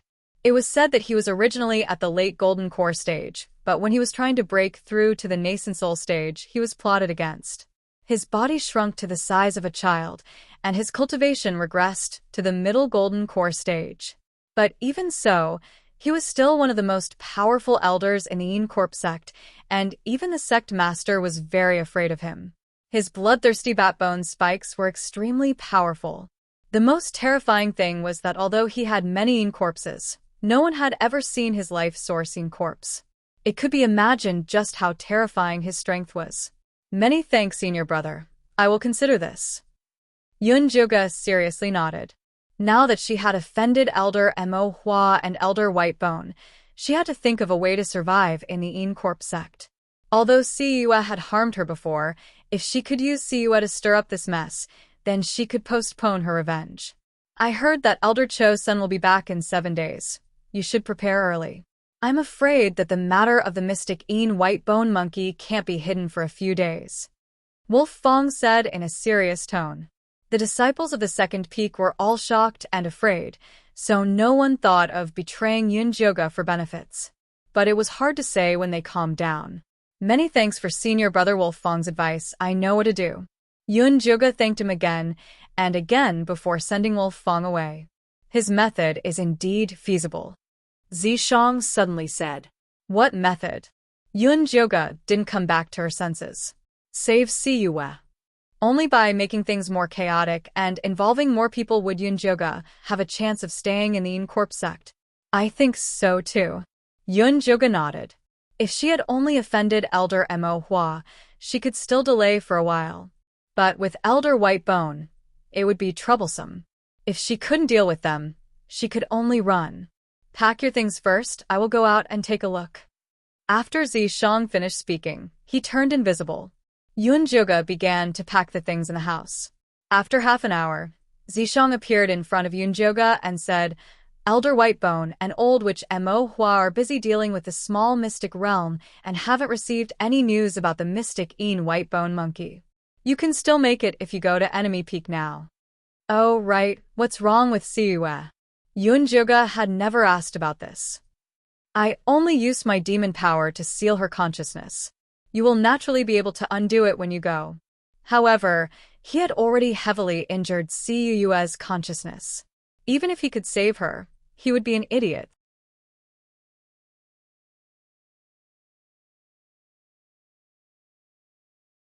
Chapter 341.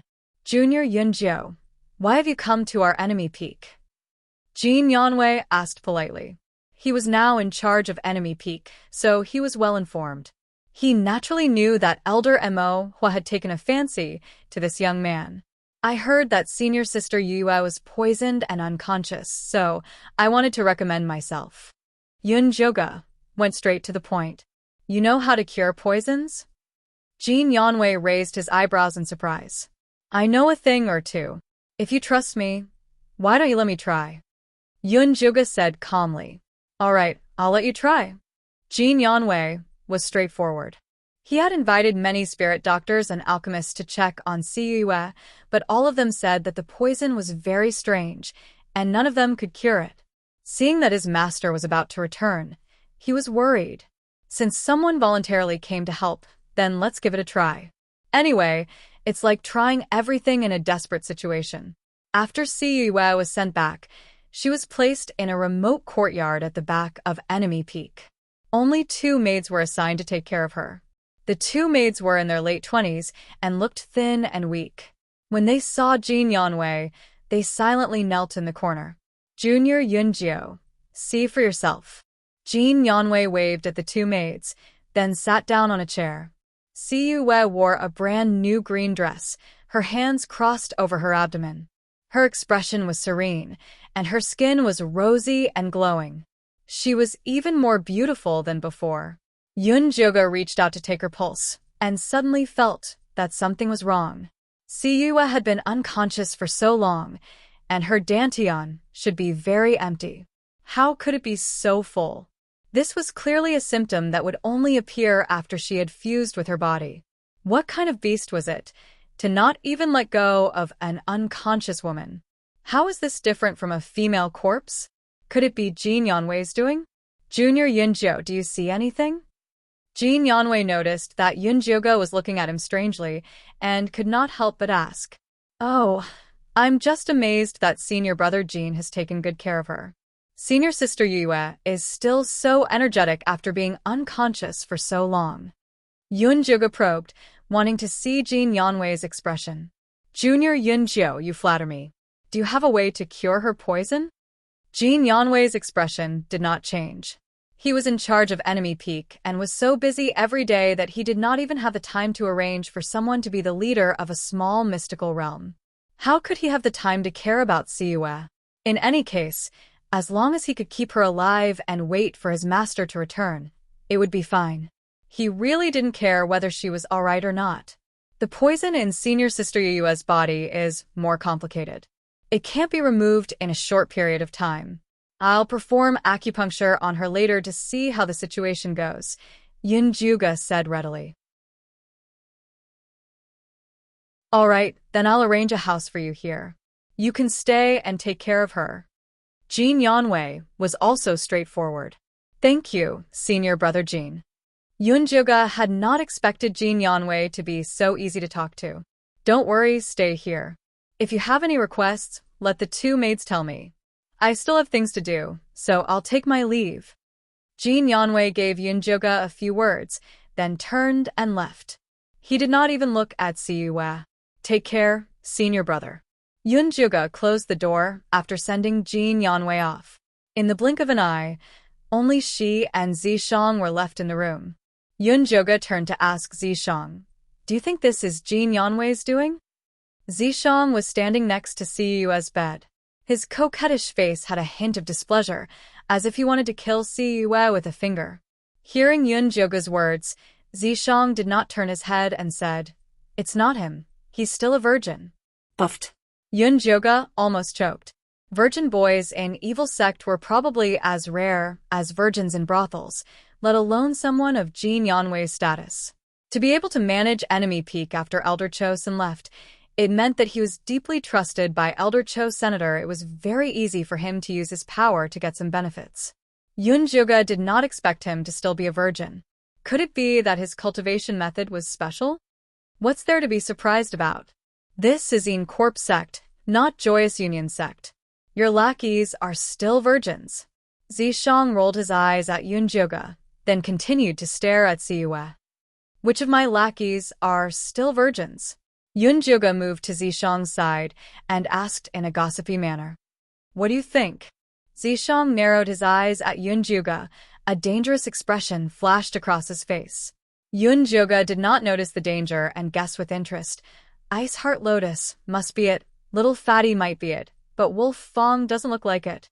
Zishang did not speak and just looked at Yunjioga. This damned girl was so concerned about Corp's sex virgins. Could it be that she wanted to personally pluck them? Yunjioga guessed halfway and finally realized that Zishang's expression was not right. She immediately changed the topic. Are you talking about Siyue? If it's not Jin Yanwei, who do you think it is? Although Siyue had harmed her, and she hated Siyue as a woman, Seeing Siyue unconscious and being fucked by a man made her feel disgusted and uncomfortable. I don't know, but this man is not just sleeping with her, he is saving her, Zishang said gloomily. Previously, he used his demonic power to seal Siyue's divine sense. As long as there was no one to remove it, he would continue to devour her divine sense and turn her into an idiot. But now, the demonic power he sealed Siyue was actually loosening. At this rate, Siyue would wake up sooner or later. Then let's just wake her up. Otherwise, if the credit was stolen by someone else, how could she use enemy peak? No rush. I want to see who is so daring to ruin my plans, Zishang said with narrowed eyes. Okay. Yunjioga expressed her agreement, but she purely wanted to know which man was so deeply in love with Siyue that he was willing to sacrifice himself to save her. Enemy Peaks Hall.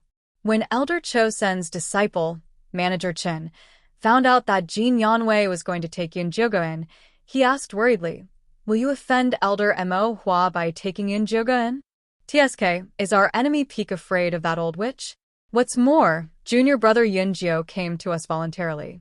We are all from the same sect, so what's wrong with me taking him in?" Jin Yanwei wasn't just doing it because Elder Mo Hua was protecting Su Junqing and making him lose face. Ever since he heard that the small mystic realm had mysteriously disappeared, he felt that this matter was not normal. Unfortunately, as a substitute disciple, he didn't care about Elder Whitebones and Elder Mo Hua, so he wasn't willing to divulge a lot of information. He wanted to leave Yunjio in Enemy Peak and wait for his master to return so that he could get some information from him. Alright, then I will send more people to set up defenses. Manager Chen didn't say anything else. Now that Jin Yanwei was the substitute peak master, as a manager, all he had to do was properly assist him.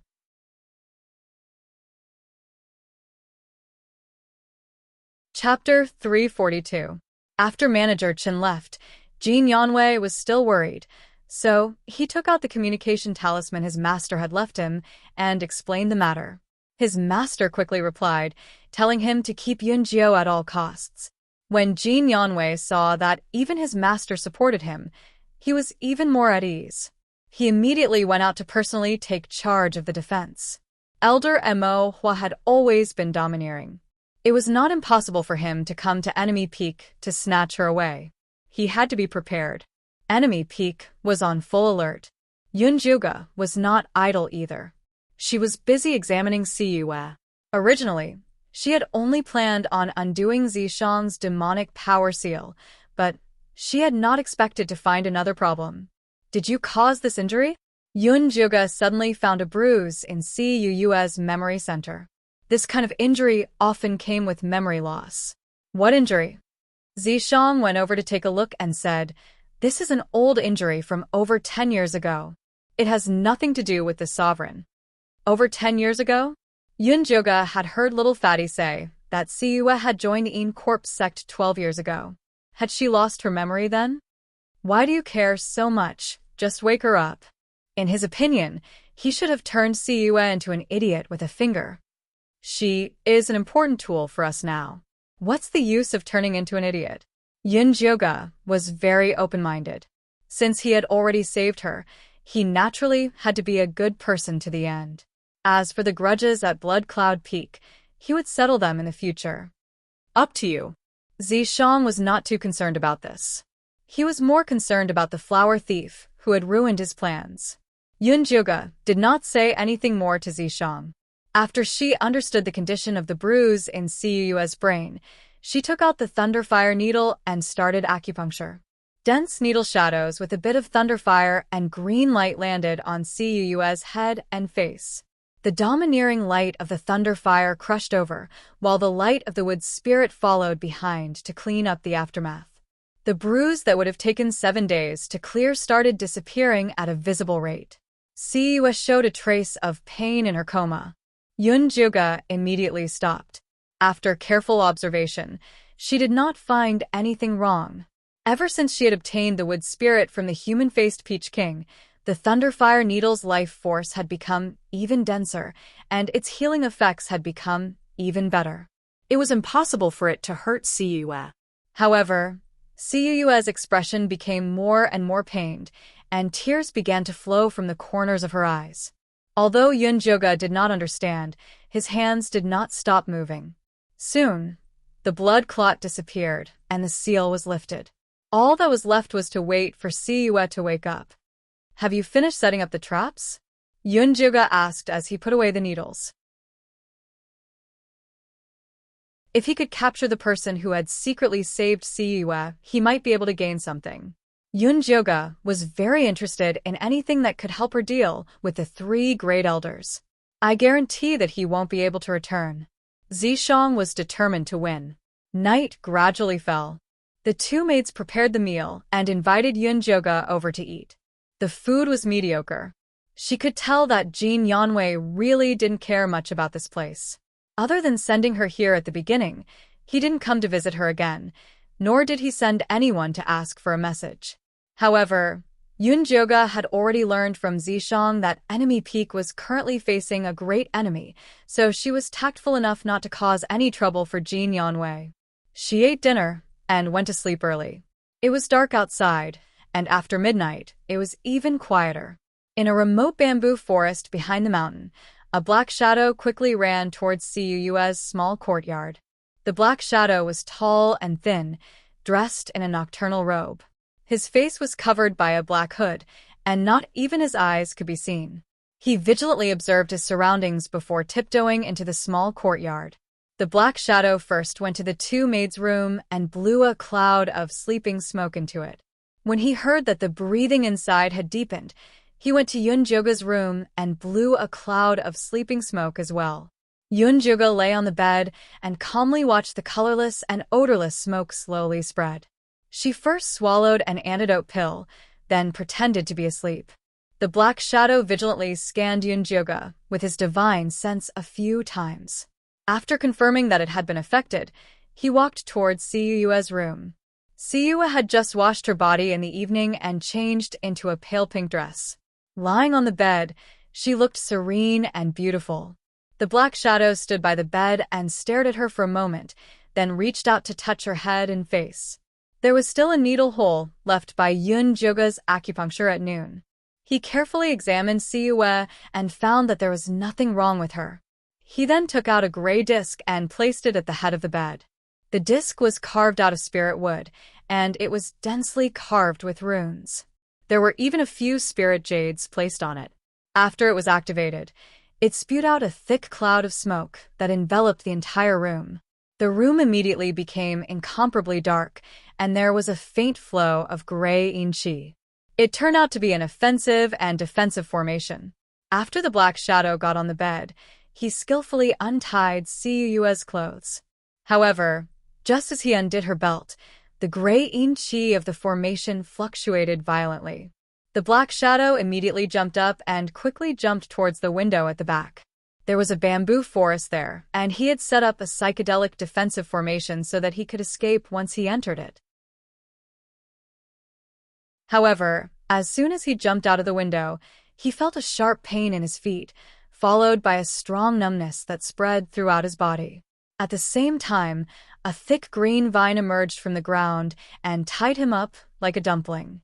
He was shocked and tried to use all the spiritual power in his body to break free, but a stone flew out of nowhere and hit his Dazui acupoint. His waist went numb, and his spiritual power dissipated. He sat on the ground, paralyzed. In the next second, a demonic youth with red eyes and purple lips walked out of Siyue's room, still holding the disc that he had set up. It was Yunjoga, who was pretending to be asleep. "Let me see who you really are." Yunjoga sneered. He stepped forward and pulled off the black shadow's mask. "Why are you here?" Yunjoga was shocked when she saw the black shadow's true appearance. She would never have guessed that the man who came to molest Siyue in the middle of the night was little Fatty's uncle, Jin Chuan. Jin Chuan frowned and stared at Yunjoga with a fierce look. "Senior Jin Chuan, I remember that you are the sect master's steward. Why are you looking for senior sister Yue at Enemy Peak so late at night?" Yunjoga was not afraid of him at all. The last time Jin Chuan came looking for her, he had been acting all high and mighty.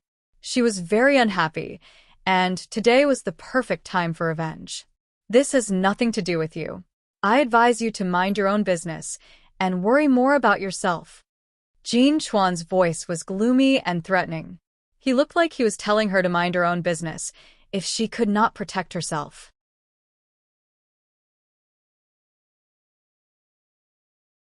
Chapter 343. I don't know if Senior Jin Chuan has heard of the proverb, when there are too many lice, one will not be afraid of an itch. Yun Jioga smiled slightly. Sister is not even afraid of Elder Mo Hua and Elder Bai Gu. Why would she be afraid of a small steward like you? Jin Chuan saw through Yun Jioga's rascality. After a moment of silence, he said with a straight face, I'm here to save Siyue. If your medical skills are really that good, you should have already seen that the divine sense seal on her has loosened a lot. That's right, I did see that the seal on senior sister Yue has loosened a lot. Apart from that, I also saw that the method you used to remove the seal was not very good. It felt like you were taking advantage of her. Yun Jioga was more reserved and did not mention that Jin Chuan was with a female corpse. That's right, I did use the method of dual cultivation to treat her injuries. But even if she wakes up and finds out about this, she will definitely not blame me. Jin Chuan was very calm. Yun Jioga was actually speechless. With Siyue's style, this kind of dual cultivation to treat illnesses was really nothing to her. All right, let me go. If Jin Yanwei finds out, we won't be able to explain ourselves, Jin Chuan said impatiently. What's there to explain? Senior Jin Chuan sacrificed himself to save someone. Such a good thing should be known by senior brother Jin. He might even be grateful to you. Yun Jioga had not found out Jin Chuan's purpose in saving Siyue. How could he let him go so easily? What do you want? Jin Chuan's face darkened. Even though he was tied up and sitting on the ground, his aura was still solemn and dignified. He did not look like a rapist at all. You just need to tell me why you sacrificed yourself to save senior sister Yue. Oh, that's right, there's also this array disc. I remember that the En Corpse sect is only good at En spirit talismans and not array formations. Yun Jioga waved the high-grade array disc in his hand. Although she did not know how to draw talisman patterns, she had studied them after following Zishang for so long. The black fog emitted by the array disc seemed to be driven by En Qi, but it was actually carved with the unique talisman patterns of the Purple Cloud sect. It was exactly the same as the talisman patterns that Nangong Li had given her. When Jin Chuan heard Yun Jioga's question, a fierce killing intent flashed in his eyes, but it quickly disappeared. Since you insist on asking, then I'm not afraid to tell you. I like to fool around with women like this. I can dual cultivate and feel good at the same time.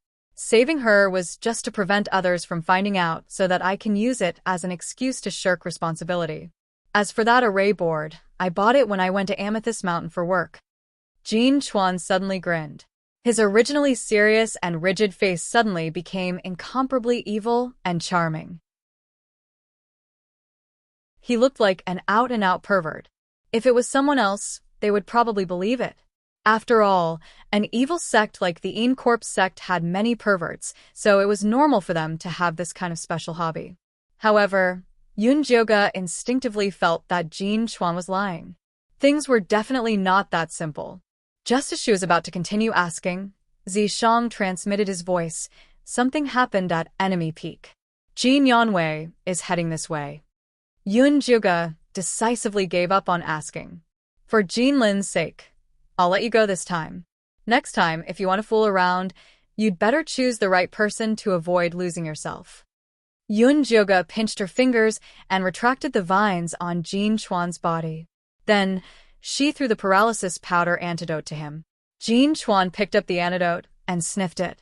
After confirming that it was not poisonous, he swallowed it.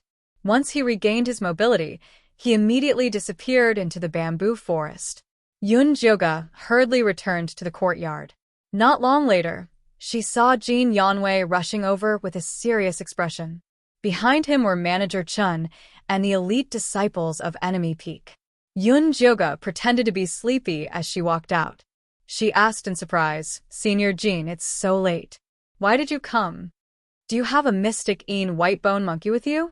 Jean Yanwei did not even bother with small talk and asked directly. That's right. Yun Juga nodded. From the looks of it, Elder White Bone had come looking for him. Take it out for me to see. Jean Yanwei extended his hand and said. I didn't bring it with me. Yun Juga would have to be stupid to take it out. Jean Yanwei frowned and said angrily, Do you know you've gotten into big trouble?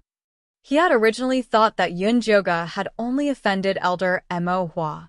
He had not expected her to have a mystic white bone monkey with her. Now that Elder White Bone and Elder Mo Hua had come together, one wanted the monkey and the other wanted him, he really could not take it anymore. The mystic white bone monkey is a spiritual being. If it wants to leave, I can't stop it, Yun Juga said innocently. Why are you still talking nonsense with me at a time like this? Do you think Elder Mo Hua will believe your nonsense? Be careful that they don't use the soul-searching technique on you if they're forced into a corner. In the past, Su Junqing was pampered, but now, he is still in a miserable state. Do you want the same? Jean Yanwei said threateningly. Even if I use the soul-searching technique, it's useless. I don't have it. Yun Juga was not afraid. She had Zishang backing her up. It was impossible for those two old things to touch her. You. Jean Yanwei pointed at Yun Juga and said hatefully, All right, I can't protect you anymore. Go talk to Elder Mo Hua and Elder White Bone yourself. He did not believe that Yun Juga was not afraid. It's fine if I go. However, if people talk about enemy peak in the future, I'm afraid no one will dare to come up again. Yun Juga smiled. It would have been fine if Jean Yanwei had rejected her when she first came up. Now that he had taken her in, he had to hand her over under the pressure of Elder White Bones and Elder Black Flower. Wasn't this telling others that enemy peak was shorter than the other peaks? It would definitely be very embarrassing if word of this got out. You dare to threaten me?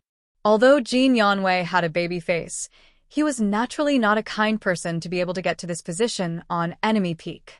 At this moment, he glared and his killing intent surged. Senior brother Jean, you're worrying too much. I didn't mean that. Didn't you say that you would bring me to see Elder White Bones and Elder Black Flower? Then let's go. Yun Juga's expression confused Jean Yanwei. Could it be that he was confident that he would not be eaten alive by Elder Whitebone and Elder Mo Hua? However, with his cultivation of Qi Refinement Stage 5, what bargaining chips could he have? Jean Yanwei was a little bewildered, but he had already spoken and could not go back on his words. For a moment, he was in a difficult position. At this moment, the door of the small courtyard behind him creaked, and a delicate and pleasant voice sounded. Senior Jean, you must not hand him over. Junior Sister Yue, you're awake? Jean Yanwei looked at Si Yue, who was wearing a lotus dress and standing gracefully at the door in shock. He really did not dare to believe his eyes.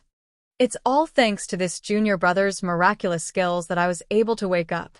Si Yue nodded at Yun Juga, and then said to Jean Yanwei sternly, Senior brother, this junior brother is a talent. We must not let Whitebone Peak and Ink Flower Peak benefit.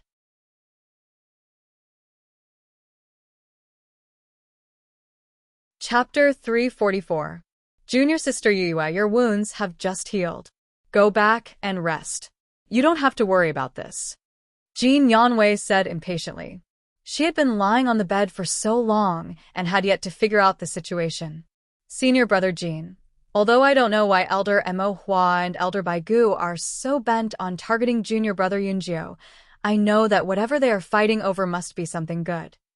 Si Yue's voice was gentle and unhurried, but her words struck a chord with Jean Yanwei. I understand what you're saying, but the two elders have already said that if we don't hand over the person, they'll personally search for us. Without Master here, we won't be able to hold them down. Jean Yanwei was worried as he spoke of this. Senior brother, you really like to joke. Junior brother Yunjiu isn't at enemy peak. He has hands and feet, so where are we going to find him? Si Yue said with a smile. Jean Yanwei's eyes lit up, but he quickly shook his head and said, It's impossible for junior brother Yunjio to leave corpse sect. There's no need to go through so much trouble. Just find a place to hide him on enemy peak. CUS said. Our enemy peak is only so big. The two elders will know everything with their divine sense, unless. Jin Yanwei said, and suddenly thought of a place that the two elders wouldn't find. Senior brother, are you talking about the forbidden area at the back door? Siyue immediately saw through Jin Yanwei's thoughts. That was the forbidden area that Cho-sun had set up. It was filled with traps and restrictions. Other than Jin Yanwei, no one could enter or leave. Yun Jioga had been silently eavesdropping. When he heard the forbidden area, his eyes lit up. This meant that there were many fortuitous encounters.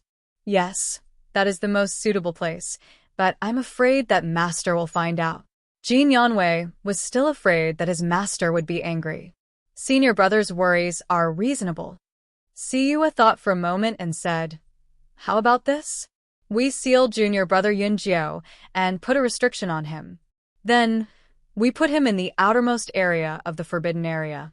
As long as he doesn't get close to the center, Elder Cho-sun won't say anything. However, junior brother Yunjio will have to suffer. Siyue looked at Yunjioga apologetically. Senior sister you're too courteous. As long as I can keep my little life, it's already good enough. There's no need to feel aggrieved, Yunjioga said righteously. But Jin Yanwei was still hesitant. At this moment, the alarm on enemy peak suddenly rang loudly, and the wind and clouds surged. Elder Mo Hua's sharp voice sounded, Brat Jin, if you don't hand over Yunjio to me, I'll tear your enemy peak apart. All right, let's go to the forbidden area then. Time was of the essence, so he didn't have much time to think about it. Jin Yanwei straightforwardly placed a restriction on Yunjioga and used a long-whip magical artifact to seal off one's aura to tie her up tightly. After confirming that there were no mistakes, he personally carried Yunjioga towards the back of the mountain. He could not help but mutter along the way, Junior brother Yunjio, that's my master's forbidden area. There are restrictions everywhere. Once you're inside, just stay put. I'll come get you after I send the two elders away. Senior brother, what if they don't leave? Yunjioga asked. You don't have to worry about that. My master will be back by tomorrow at the latest. When that time comes, they'll have to leave even if they don't want to. Jin Yanwei was very confident in his master's strength. All right then.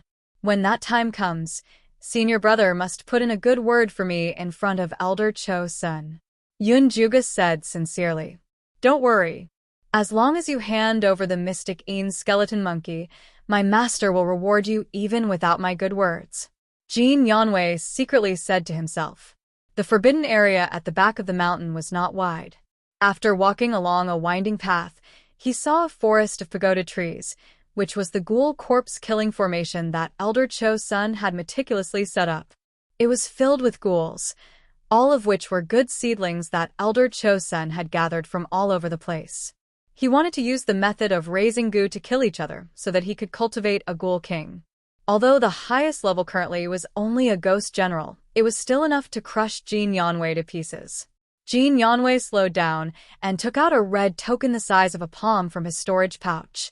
It was neither made of metal nor wood, and there was a layer of red mist floating above it.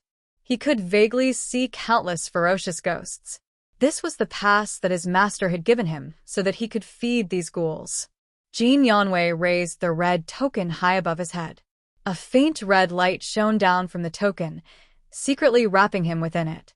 He slowly walked into the pagoda trees, and a thick corpse aura assaulted his senses. Countless ghouls stood under the trees and stared at him, revealing an instinctive desire for flesh and blood. Although it was not Jin Yanwei's first time here, he still felt his scalp go numb. He randomly found a large pagoda tree, threw the bundled-up Yunjioga over it, and ran away, without looking back. Yunjioga leaned against the tree trunk, looking at the pale and ferocious ghouls around her gloomily. Although Jin Yanwei had already given her enough spirit-sealing talismans, it still could not stop the fragrance of her tender flesh.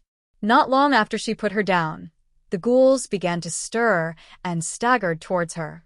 This Jin Yanwei must have done this on purpose so that she could release the profound skeleton monkey to save her life.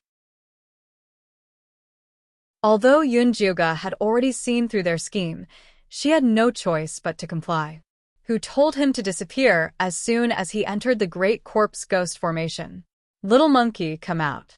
Yun Jiuge carefully chanted the summoning incantation, and the little skeleton monkey flew out from her storage bag. After quickly assembling itself, it spat out a faint qi that enveloped her, concealing her human scent. Even so, the ghouls still circled around Yun Jiuge, as if they were watching a bunch of monkeys. In the blink of an eye, there were 3 layers inside and 3 layers outside. The thick corpse stench almost suffocated Yun Jiuge to death. Little monkey, spit out some air. Yun Jiuge could also see that the little skeleton monkey was slacking off. Kacha kacha. The little skeleton monkey shook its head at Yun Jiuge in dissatisfaction. The soul fire in its eye sockets was extremely small. It had been locked up for a long time, so naturally it did not want to work. Little monkey, be good. After Big Sister is done with this, I'll make you a big bucket of enrich water to drink, okay? Yun Jiuge hurriedly coaxed. Ever since entering the small hidden realm, the profound monkey's source of enrich had been cut off. It was no wonder that it was angry. The skeleton monkey raised a finger, indicating that it wanted to add another bucket. 1 bucket is too much. 2 scoops at most. Yun Jiuge flatly refused. It was not easy to get a bucket of enrich water for this guy, so she could not let it get used to its bad habit. The little skeleton monkey's soul fire flickered. Then, it seriously stretched out its palm, indicating that it wanted 5 scoops. Fine, 5 scoops it is. Yun Jiuge gave in. These ghouls were really too smelly. The little skeleton monkey's lower jaw moved in satisfaction, revealing a smile. Then it prepared to pour more enrich into it. Suddenly, a thumping sound came from the ground in the distance. The surrounding ghouls screamed in fear, then scattered in all directions, as if they had seen a ghost.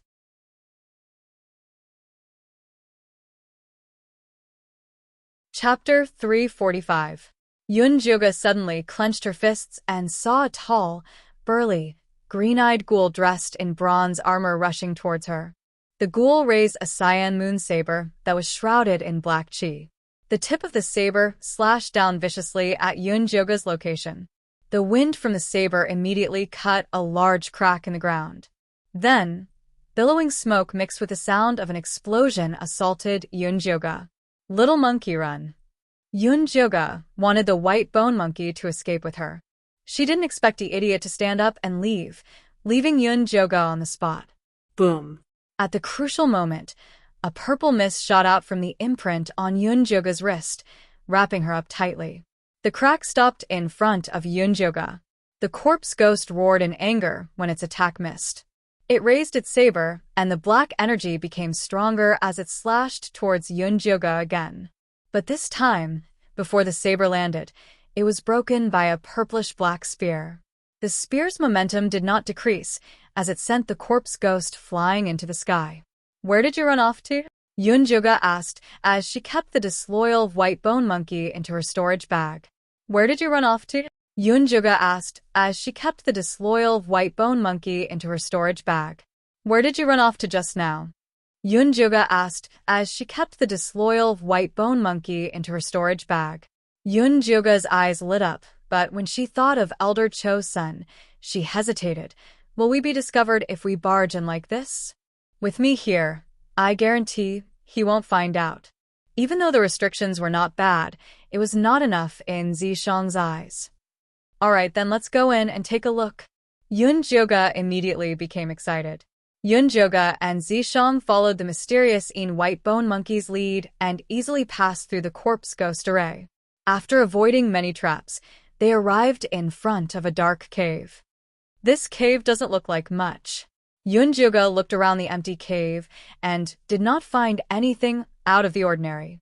Condense the energy in your forehead and look carefully. See if there's anything on the ground and walls. Zishang placed his palm behind Yun Jiuge, lending her some strength. Yun Jiuge opened his spiritual eye and took a closer look. Indeed, he discovered that the cave walls and the ground were filled with Black Ean's spirit runes. They were like a spider web that was tightly interwoven, waiting for its prey to take the bait. This is the Netherworld 4 slaughter formation. Even though it hasn't been set up completely, its might isn't weak. If one were to enter rashly, then not only would one's body be instantly destroyed by the formation, one's soul would be captured as well. It's extremely vicious. Zishang explained. How do we get in? At first, Yunjoga didn't think so. Now, he realized that the cave was giving off a huge pressure. What are you afraid of when I'm here? Zishang laughed with ridicule, and then he summoned the Dark Een skeleton monkey over. The mystic Een white-bone monkey was very respectful towards Zishang and obediently walked over. Zishang unceremoniously dismantled the mystic Een white bone and reassembled it into the shape of an umbrella. The monkey head happened to be facing Yunjoga. Why did you do this to it? Yunjoga looked at the skeleton monkey's pitiful soul fire, his heart filled with sympathy. I've thought about it. This Netherworld 4-kill formation requires an extreme Een Chi to defend against it, Zishang said. Then will the little monkey be in danger? If there was danger, then forget it. Compared to looking for some unknown watermelon, it was more important to protect this sesame seed in his hand. No, it has eaten too much Een Chi during this period of time. It's just right to use this formation to temper it. Zishang had a look of, I'm doing it for its own good. The skeleton monkey's soul fire jumped wildly, as if it was shouting no, no, no, no. Good child, only by going through the hardships can you rise to the top. Do your best. Yunjoga patted its big head and then stood under the umbrella with Zishang. However, this umbrella was still a little small and couldn't completely cover the two of them. Come up. Zishang squatted down, looking like he was going to let Yunjoga carry him away. Yunjoga didn't hesitate to get on his back. The two of them held the skeleton umbrella and stepped into the cave. The scene in front of them instantly changed drastically. The empty cave turned into boundless darkness. The cries of a baby and the laughter of a child drifted in from an unknown place, disappearing in the blink of an eye. But then, a shrill female voice rang out. It was faint and resentful, as if crying and complaining. It made one's scalp go numb. Yunjoga was a veteran, so she naturally wouldn't be scared by these little tricks. Just as she was about to urge Zishang to continue forward, she realized that the skeleton umbrella in her hand suddenly sank, and she almost dropped it. That's the Netherworld blocking the way.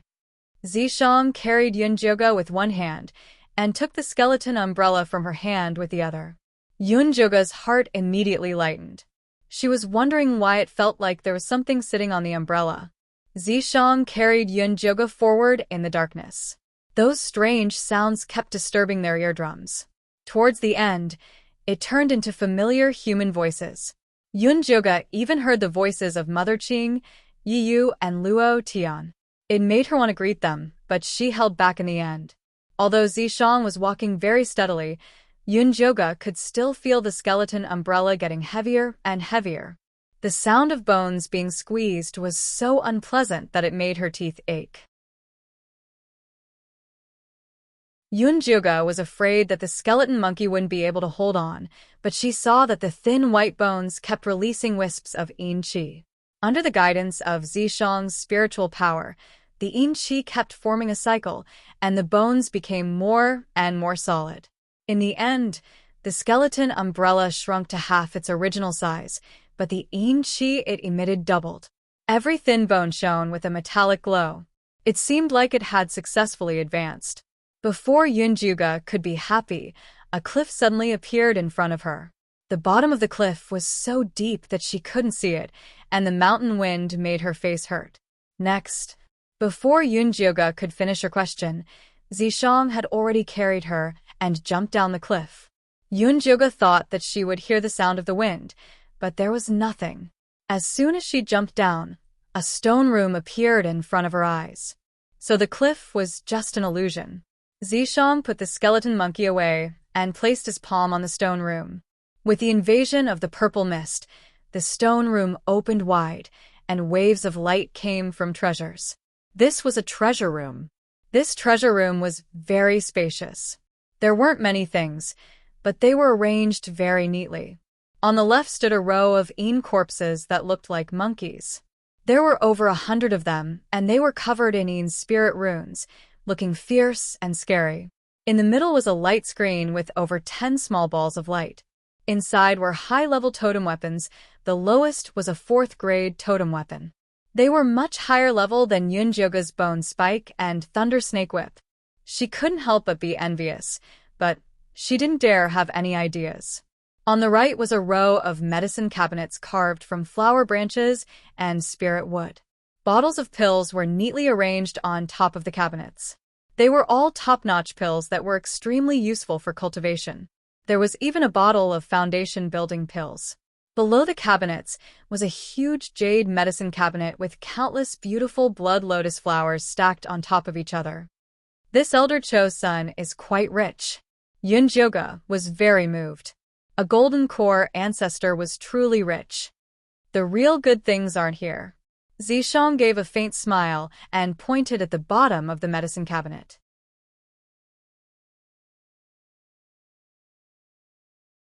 Chapter 346. You mean there's a secret room below? Yunjoga was excited. Being able to be hidden so tightly by Chosen, the treasures in this secret room must not be ordinary. Stand back first. Zishang had Yunjoga back to the door. Then he began to draw some runes on the bottom of the medicine cabinet. It was the floating talisman. When the last rune was finished, the small array flashed with a faint blue light. Then the incomparably heavy medicine cabinet slowly rose up, revealing the black-red floor below. This black-red floor was covered in blood-red spirit runes. It was like blood-red eyes staring at the intruder, releasing a cold and gloomy aura. Zishang had done a lot of research on nether spirit formations. Once he found the entry point, he poured an extremely pure purple chi into it. The blood-red eyes seemed like they were hypnotized as they slowly closed their eyes. Following that, the floor split open on both sides, and a blood-red coffin emerged from the ground. The spirit runes carved on the coffin looked like blood-red chains, and it emitted a nauseating stench. Yunjoga quickly swallowed 2 poison-repelling pills, feeling a bit better. He asked Zishang, "This coffin doesn't seem right." The spirit runes on it are soul-nourishing talismans. It uses the spiritual energy of the blood to nourish the soul. Zishang said this while walking around the coffin a few times, carefully studying the method to open it. "Do you think the thing inside is Chosen's corpse?" Yunjoga asked with great interest. It's said that no one in the corpse sect had ever seen Chosen's corpse. "We'll know once we open it." Zishang quickly found a way to open it. After pouring in his unique purple demonic energy, the lid of the coffin opened to the side. A very nice fragrance came from the coffin. It was the smell of the blood lotus. Yunjoga couldn't help looking into the coffin. He was instantly shocked. What was lying inside was not a corpse, but rather a beautiful girl wearing sky-blue robes. Her skin was white, her eyebrows were like a painting, her nose was straight and delicate, her red lips were slightly curled up, as if she was smiling, making people feel happy. Her chin was small and exquisite. It was very perfect. But the most important thing was that this young girl was actually at the late golden core stage. With Chosen's temper, he should have immediately refined this kind of good material into a corpse. Why would he put it here? Yunjoga couldn't help but take a closer look at the girl. He found that Cuyu's chin was somewhat similar to this girl's. Could this be the reason why Chosen doted on Ciyu? Then what was the relationship between this girl and Chosun? They couldn't be lovers, right? Huh. This woman's soul has been taken away. Zishang raised his eyebrows. Cultivators in the later stage of the gold core realm all had the ability to self-destruct their gold core. When they encountered a situation where they could not be saved, they would use this big move. Therefore, it was very difficult to take away their souls, unless it was an old monster in the nascent soul realm. Could he have been taken away by Chosun? Yunjoga instantly imagined a scene of a scumbag with a knife. Judging from Elder Mo Hua's ruthlessness, there was a high possibility of that happening. Zishang shook his head. I don't think so. Look at the water in the coffin. It's formed by the blood lotus. There's no need for him to capture a person's soul and spend so much effort to preserve the corpse. Zishang shook his head. Only then did Yun Joga realize that the amber liquid in the coffin was formed by the blood lotus. The bloodthirsty sect helped Cho Sun grow flowers in the Thunder Nation. Every year, they had to kill countless people for 10 flowers to mature. He didn't expect Cho Sun to use them as formalin. However, what shocked Yun Joga the most was the small silk-like object in the girl's hand. If she wasn't wrong, it was a treasure map. Yun Joga couldn't help but reach out to take it. However, Zishang stopped him. Don't move. Be careful of her corpse transformation. Corpse transformation? Didn't you say she wasn't a Ain corpse? Yun Joga stopped and asked. Look carefully at what's in the water. Zishang opened Yun Joga's spirit eye. Yun Joga looked carefully and realized that there were many transparent bugs in the water. They were densely packed and in the shape of chains. They were extremely similar to the Ain spirit runes on the outside of the coffin. Those are all high-level corpse bugs. If you encounter this woman, those corpse bugs will immediately cover her body and use her gold core late-stage cultivation to fight you to the end. Zishang said. Then forget it. Yun Joga was only here for sightseeing. He didn't want to cause such a big trouble. Although I can't take it away, I can still take a look. Zishang's fingers moved slightly. The silk seemed to have a life of its own as it flew up and appeared in front of Yun Joga. This treasure map was extremely big. It was the size of 3 palms. Yun Joga took out the treasure map that he found on the Crown Prince and the Yi sisters. It really did match. Moreover, more than half of it was restored. Only a quarter of it was missing. I want it. Yun Joga was excited. As long as he could get this treasure map, he wasn't afraid of any commotion. Now is not the time. Zishang shook his head. His fingers moved again, and the treasure map returned to the girl's hand. All right. Although Yun Joga felt a little regretful, he wasn't very disappointed. Since he already knew that the item was here, he could come back to take it when he had the chance. Let's go. After Zishang restored everything to its original state, he brought Yun Joga out of the treasure room and returned to the ghoul corpse array. Elder Mo Hua's incomparably furious voice echoed in the sky. Yun Joga, you brat, how dare you trick me? How dare you? Don't think that you'll be safe just because you're hiding in enemy peak. Do you believe that I won't skin you alive after I get my hands on you? Her tone sounded like Yun Joga was cheating her of her money and sex. Yun Joga felt that she was being wronged. She had never agreed to be Elder Mo Hua's male pet. How was this cheating? Yun Joga, don't be afraid. Come out in peace. I'll protect you. Elder Whitebone's friendly voice sounded behind Elder Mo Hua. You just have to give me the abstruse white skeleton monkey. Anyway, that treasure won't be of much use in your hands. Why don't you exchange it with me for a suitable cultivation method or magic item? Or, if you want a foundation establishment pill, that's fine too. I have 3 with me. I'll give them all to you. Whitebone's old man, are you trying to snatch people from me? Elder Mo Hua flew into a rage out of humiliation. Mo Hua, don't be angry. I'll help you find a group of better disciples later and send them to your Mo Hua palace as an apology. Elder Whitebones looked like he was in the mood to negotiate. Do you think I care? Old Elder Mo was very dissatisfied. We're all old friends. All the disciples of the Ain Corpse sect are listening. Give me some face. Elder Whitebones played the emotional card. The 2 of them echoed each other. One white face and the other black face. They spoke in full swing. It was as if the 2 of them had really reconciled, and we're going to arrange a good place for Yun Joga. You're tuning into the Dreamy Chapters YouTube channel. We're so grateful for your support, and don't forget to subscribe to join us on this incredible journey through captivating stories. Your generosity through donations truly makes a world of difference, as it's the primary source of revenue that allows me to expand and enhance this channel for you. Thank you from the bottom of my heart for being a part of this adventure.